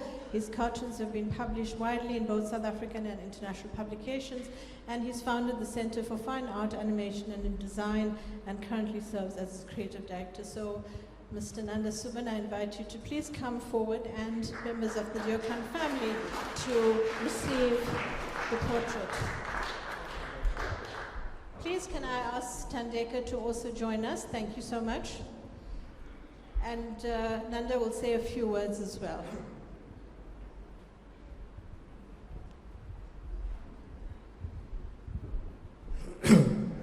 I'm not sure why I'm asked to speak. Every time I say something, I get into trouble. I've been a political cartoonist for 40 years, and I've seen stupid men destroy the world. So this year my calendar is about the brave woman who stood up to stupid men. This is a limited edition print. These are all the brave women. Ellen Suzman, Julie Madonsela, Briggs, Lavender, Fatima Mir, Abita, Cheryl Roberts,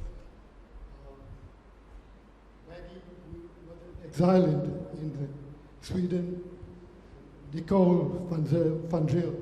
Cheryl Roberts was one of the best table tennis players, but when we went to the Olympic Games, she was past the best, and I wasn't happy about her taking part in it. And then she was just used just to say that they put a non-white or someone from the past. If she had been to the Olympic Games during her past, then she would have won gold. And I just want to say something about politicians. The world is ruled by stupid men. It's time that women rule the world. I think the ovaries have far more sensitivities than the balls. Thank you.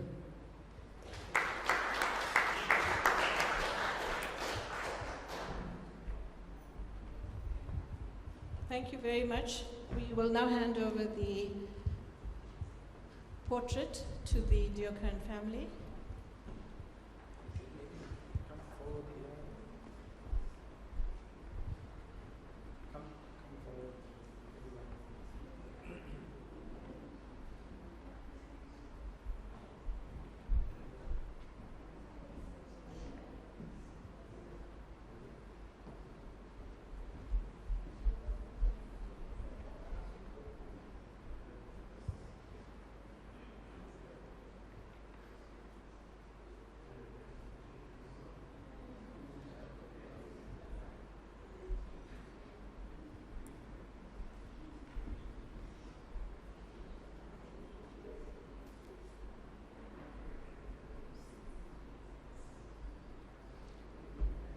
Thank you very much.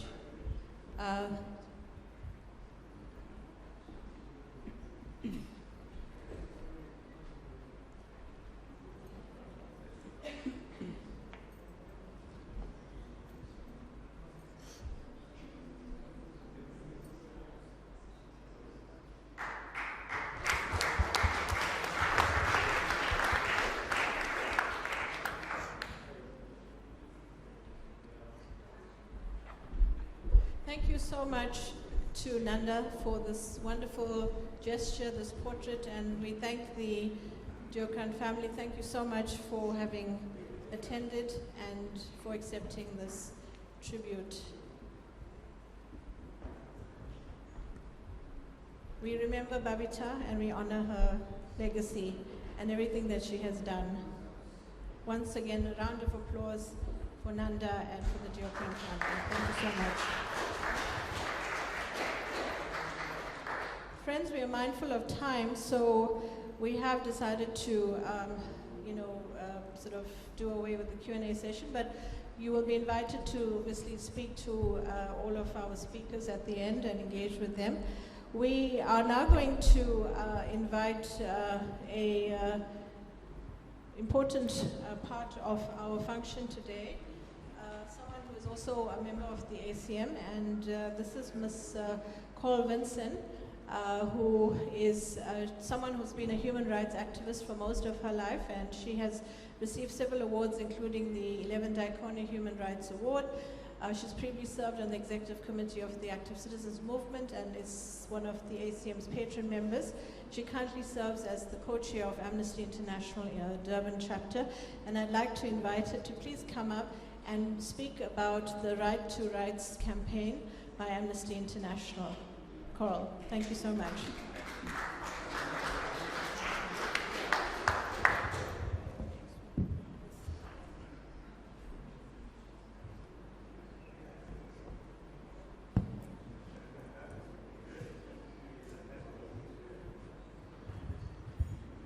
Good afternoon, everybody.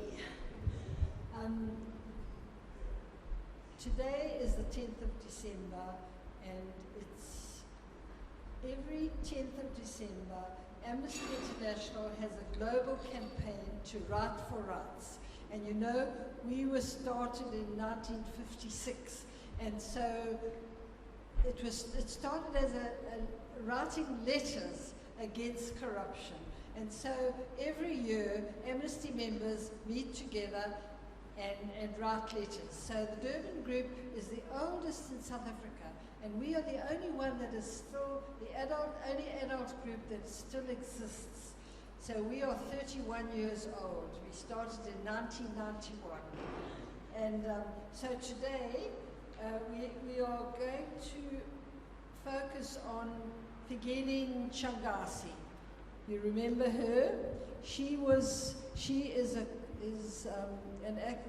activist near the Umfolozi Reserve, where mining company wanted to start mining coal there, and that coal mining has an effect on the community because the air is polluted, the water is polluted, and the livelihood of the people is affected.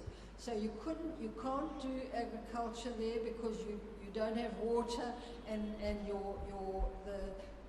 because the air is so polluted with dust that people have respiratory infections, problems, just like in South Durban, where all the petrochemical refinery takes place, and the children there are really affected with asthma and other respiratory conditions because of it.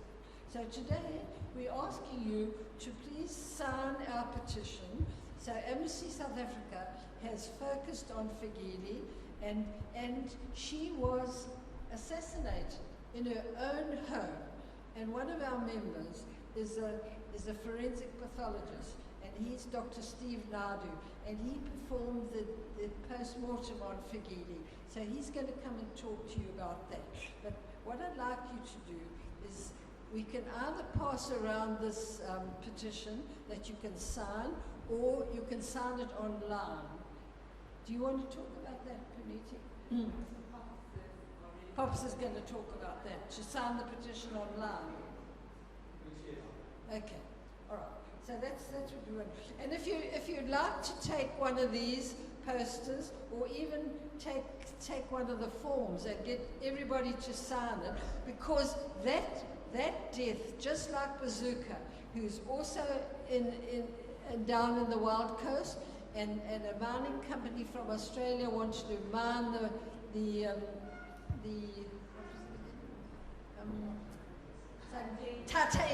titanium on their lands, and they resisted it, and he was shot in front of his son, and that assassination nobody has been brought to book, and nobody has been brought to book here, and that's an injustice, and we have to stand up against it. We cannot allow brave whistleblowers to just die, and nobody is found accountable for their deaths. So please don't just nod your head and don't do anything. Please sign this petition.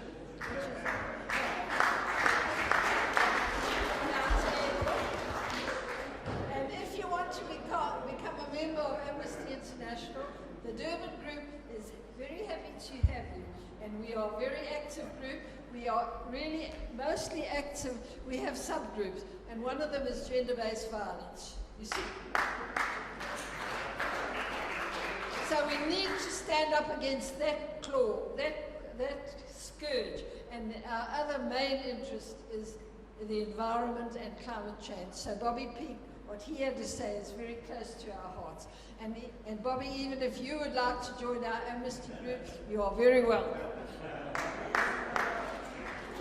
Okay, so I think now Dr. Steve Naidoo is going to be introduced, and he will come up to talk to you about Fikile's assassination.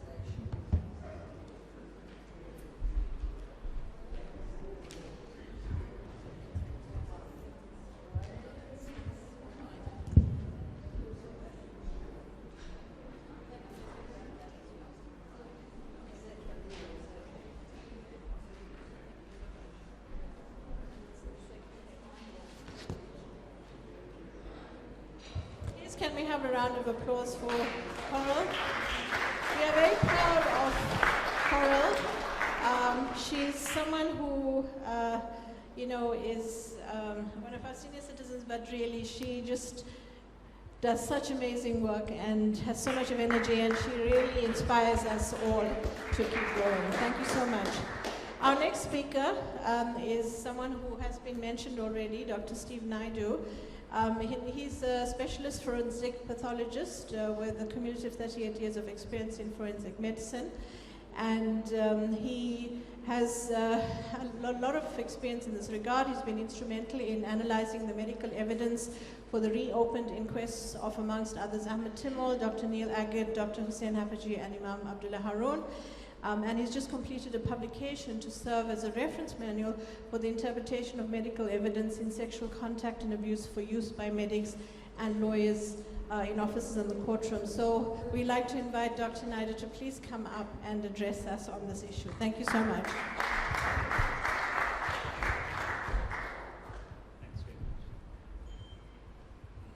Thank you very much. I'm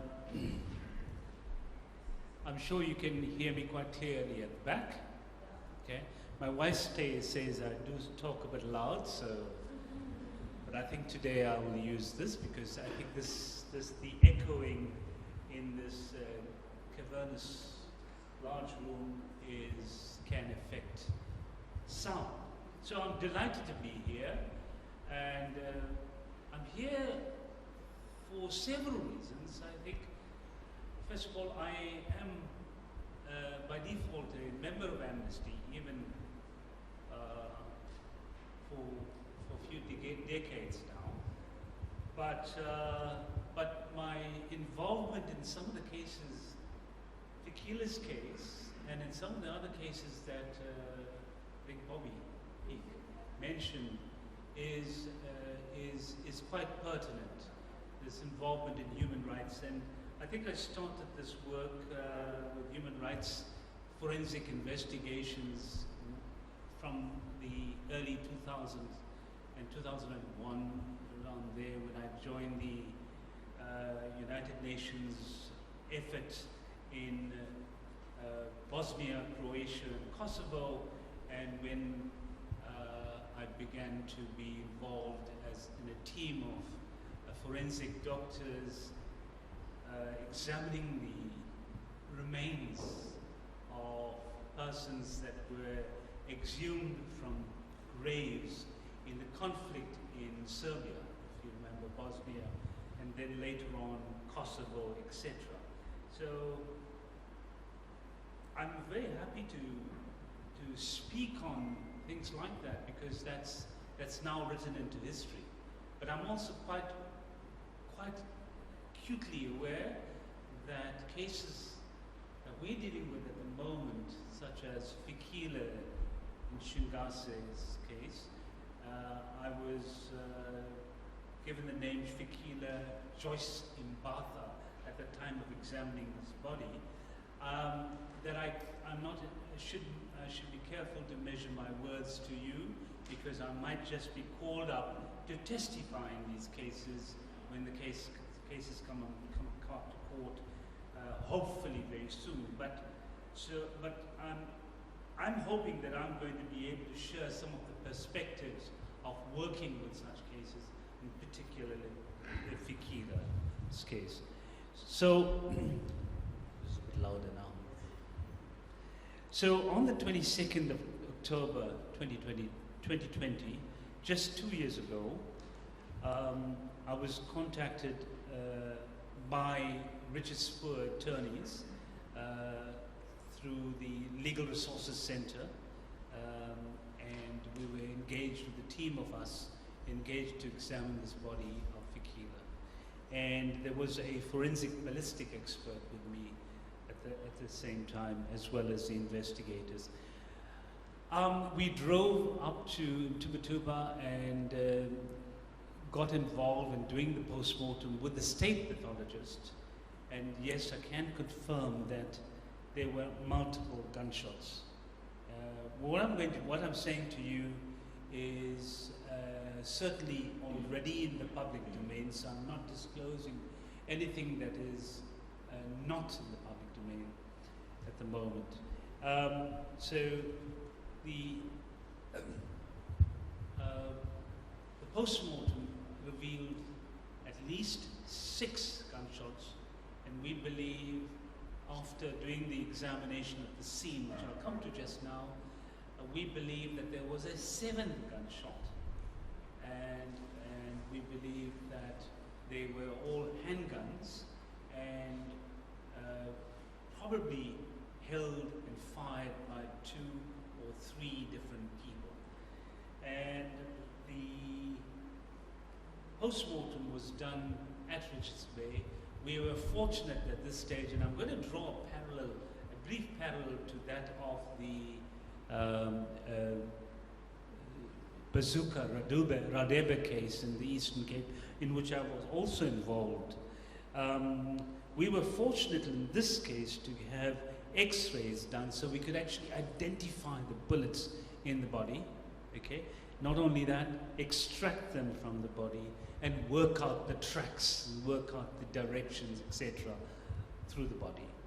And thereafter, we drove to the residence of Fikile, and I recall, I can still remember getting to this very neat cottage in this rural area in Sumkela, just outside. Now this is just outside Mtuba, but adjacent to the Shislui and Imfolozi Game Reserve. So this is very rural, and it was a neat homestead, neat rural home with chickens in the yard and a water tank fed from the gutters, like we all have. Not a Jojo tank, but a similar kind of tank.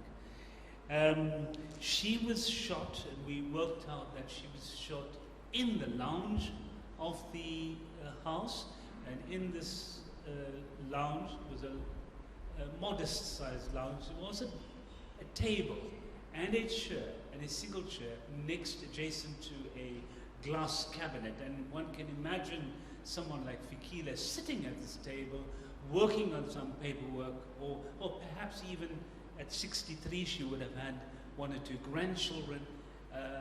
You can imagine them sitting down at that table in the lounge doing their after-school homework.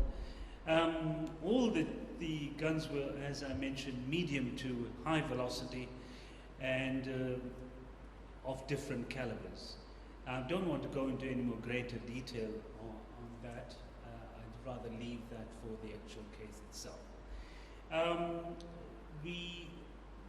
At that time, of course, you remember that she was a committed activist, involved in mobilizing the community, sort of a deputy chair of one of the subcommittees that was opposed to the open cast anthracite or coal mining in that area. And as I think Carl mentioned, the dust of a coal mine is extremely toxic and causes chronic lung disease. Coming to this meeting this week, I contacted the attorneys who advised I wanted to have an update about the status of the investigation. Now, generally, I tread a very difficult line as an expert. I try not to get involved in the case, in the activism. I try to keep completely impartial, somewhat dispassionate. But here, I said, look, just to share a latest update. What I'm told is that they are in contact with the investigating officer in the Mtuba area. The latest is that the case is, well, definitely not closed. They tell me that there are suspects identified, or they believe that there's identified suspects, but arrests are possibly imminent. Now, I'm not too sure how much weight to give this information, but this is what I've been told. So the arrests are imminent. Now, whilst here, I thought I'll just reflect on the Radebe case. It was a very similar case out in Bizana, in which is in the Wild Coast, very close to the Wild Coast Country Hotel or Country Club. And there we've also found Bazuka Radebe was shot outside his home, in his front yard, and like Fikila, an eyewitness was Radebe's own 17 or 15-year-old son. And this happened at about 7:30 in the evening, in the dusk, time of dusk and fading daylight, and he was shot with high-velocity weapons. The strange thing is, that was, I'm not sure about the status of Fikila's quality of investigation, but what we can tell you is that we were extremely frustrated in the Eastern Cape, in Bizana, having to fight with the forensic pathology services, the state services, as to why they should hold on to the case and wait for the private investigator, the private ballistic expert, and the private pathologist to come through, because we're representing interested and concerned parties, and legally it's allowed. Anyone who has an interest in it can ask to have a representative at such an investigation, and to fight with them. In fact, what would have happened was, by the time we raced down to Eastern Cape, to Bizana, and by the time we got there, we found that they had actually already started examining the body and made the first cut of the body, and held up until we came through. Unfortunately, we did, because I called a halt and I said, looking at the bodies, I said, we need x-rays here, and thankfully, because of Penny's interaction and engagement with her colleagues as a radiographer, we managed to get x-rays done at Bizana. Would you believe how difficult it is to examine a body knowing that there are gunshot wounds into that body, knowing that one of the things that you have to do is to extract bullets out of the body, because the bullets are key to identification of the weapon. And identification of the weapon is key to identification of the perpetrator.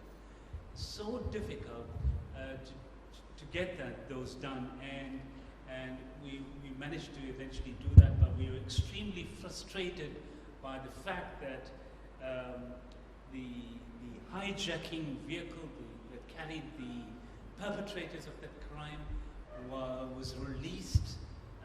It had been earlier hijacked. By the way, when the perpetrators of the crime against Radebe, guys that shot him, had hijacked the vehicle earlier that morning, and in the vehicles, bound in the boots, were these two persons that were bound, and they couldn't say a word because they had not only just blindfolds, but also they had been gagged. They just were able to breathe, and they were in the car boot when Radebe was shot. And of course, having reconstructed the scene in the fading afternoon, we thought we'd have an opportunity to examine this vehicle, do a reconstruction of the scenario, but the vehicle was released prematurely from the police pound. So in that case, down south, there were so many things that didn't go right. And it's not surprising. That happened in 2006. I'm saying it's not surprising. It's 2022. 6 years later, no progress has been. In concluding, just giving you a perspective of what I'm dealing with in human rights, forensic medicine and forensic pathology, and it's quite right, I moved on to sexual violence because that is the need at the moment, gender-based violence. So what is my problem with the system? And my concern is that the forensic services systems are not working, are just not working adequately.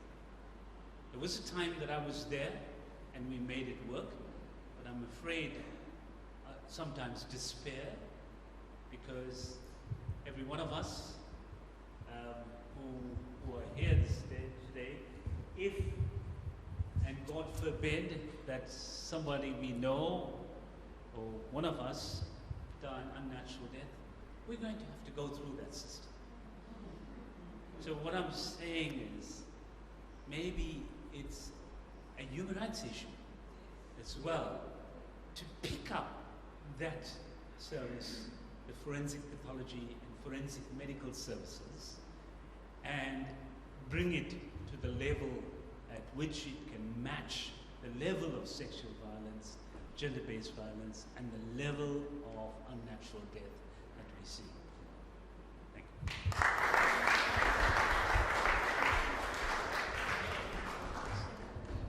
Thank you very much, Dr. Naidoo.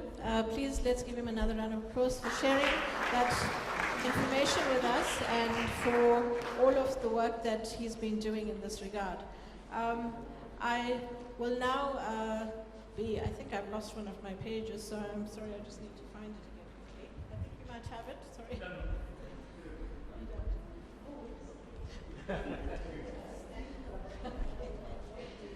I do this often. Friends, we've come to the end of our formal program, and I would like to, of course, now thank everyone for an event of this nature. Is not possible without the hard work that is put into, making it happen. And I'd like to start off by thanking you, the audience, for having joined us this afternoon. For having made time to come out and listen to our speakers, for sharing in our commemoration of Human Rights Day. And so let us give ourselves a round of applause. Thank you very much. I'd like to thank our speakers, each of you who have come and made our event a success. And Prof. Mosala, who's joined us through Zoom.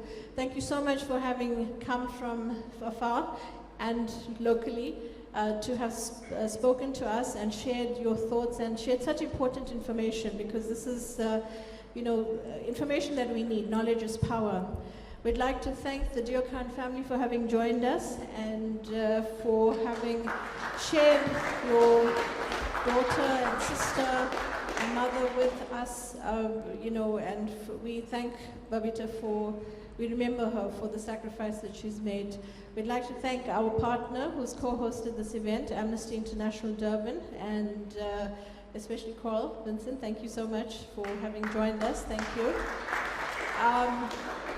We sit in a beautiful venue, and it is a venue that is made available to us as community, and we are very grateful to the 1860 Heritage Center, Salvan Naidoo, Yatan Singh, and his team for this wonderful venue, and we really appreciate the venue that we've been given. We'd like to thank, of course, you've had some wonderful treats. We'd like to thank Vimla Naidoo, Afida Sheikh Ibrahim, Anshu Jagu, and Raymond Anamatu for the refreshments. Thank you so much.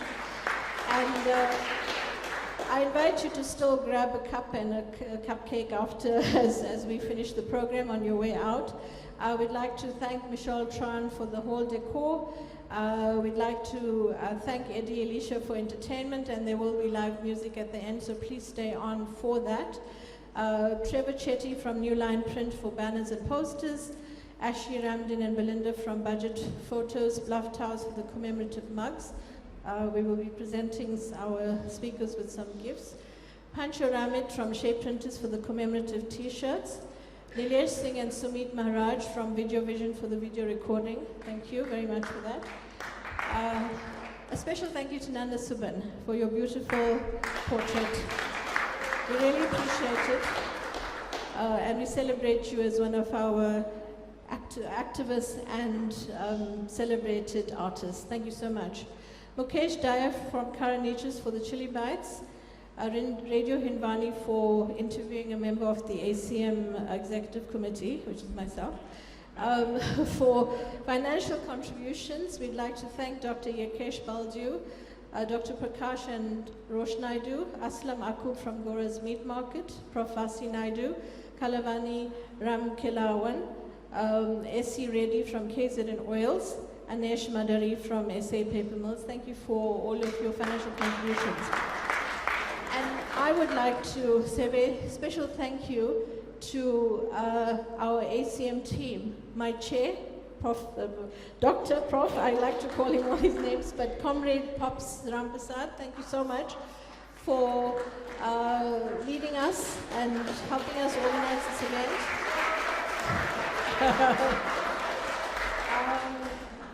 Our ACM team, thank you so much for all the help, everyone who's helped to put everything together. And it's wonderful to work with this wonderful active citizens movement team, so thank you so much.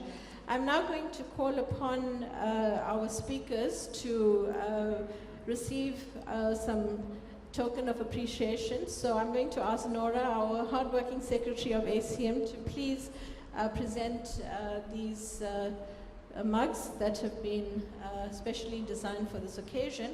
So may I please call upon Neeshan Balton to please come forward. Thank you so much.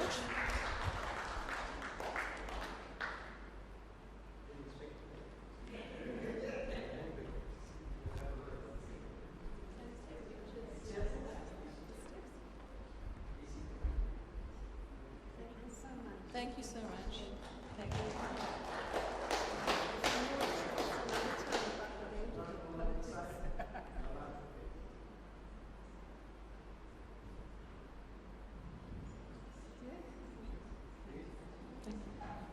I'd like to call Bobby Peake to please come forward. Thank you so much.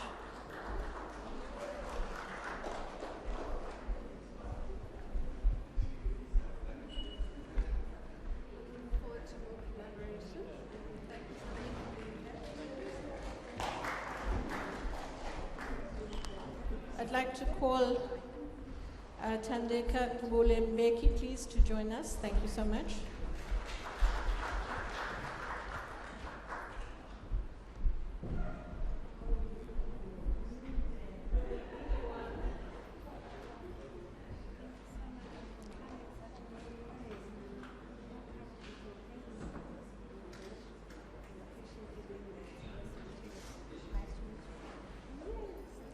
Thank you so much. I'd like to call upon Advocate Sanjuri Naidoo to please come forward. Thank you so much.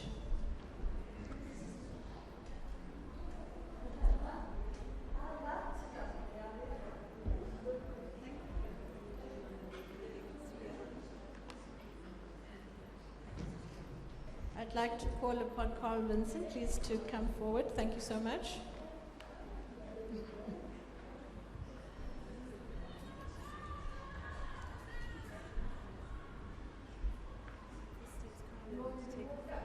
At 91, she still wants me to walk up the stairs. I accept it on behalf of Amnesty International, not me. Yeah.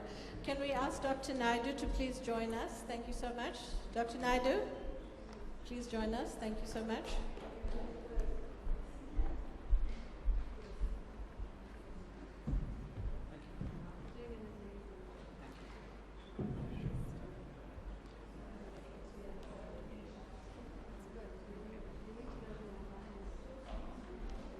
Can we please ask Nanda Subin to come up and join us? Thank you.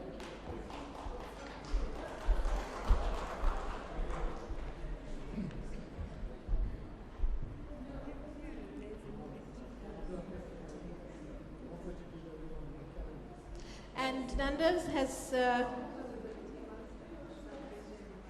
yes, he would like to offer everyone a copy of his calendar for next year. So I'm not sure if you want to do it now, but can people collect this later? I think I'm not sure what the arrangement, but he'll do it just now. Okay, thank you. Can we please ask Mr. Babu Diukaran to please come up? Thank you.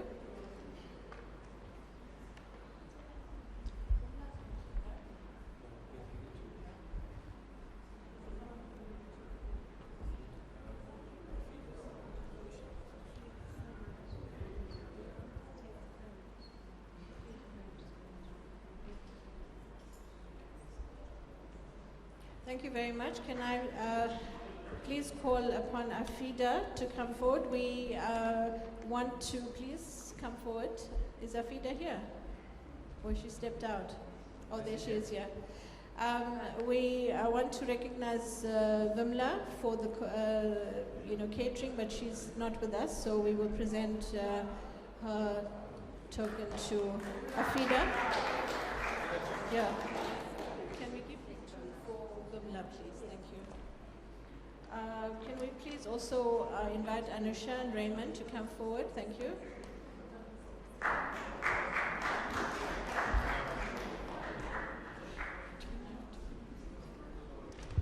All right, and it's now my turn to call the next recipient of this award. My comrade, my sister, an incredible activist herself, Dr. Lubna Nadvi. She was an excellent program director. I'll also take this opportunity to wish her well next year. She's going on sabbatical from teaching at the university. She'll be on holiday for a year. But from ACM and everybody here, we want to wish you well. We know we'll be in contact wherever in the world you are, and let's keep that activism spirit going. Once again, thank you very much.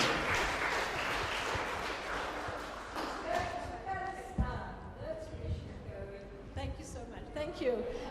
Thank you so much, Nora. And we wish to now basically conclude the program. I invite you to please join us for refreshments, and there'll be some live music. And thank you once again for joining us today for this program. And thank you very much for the good wishes. And safe travels back home. Thank you so much. To our audience that was joining us online, thank you so much for having joined us as well. Pictures. All together. Yeah, we'll get that one. No. Yeah, no, we'll get it from the report. We'll send it. I'll send it to you. Yeah, let's take some pictures.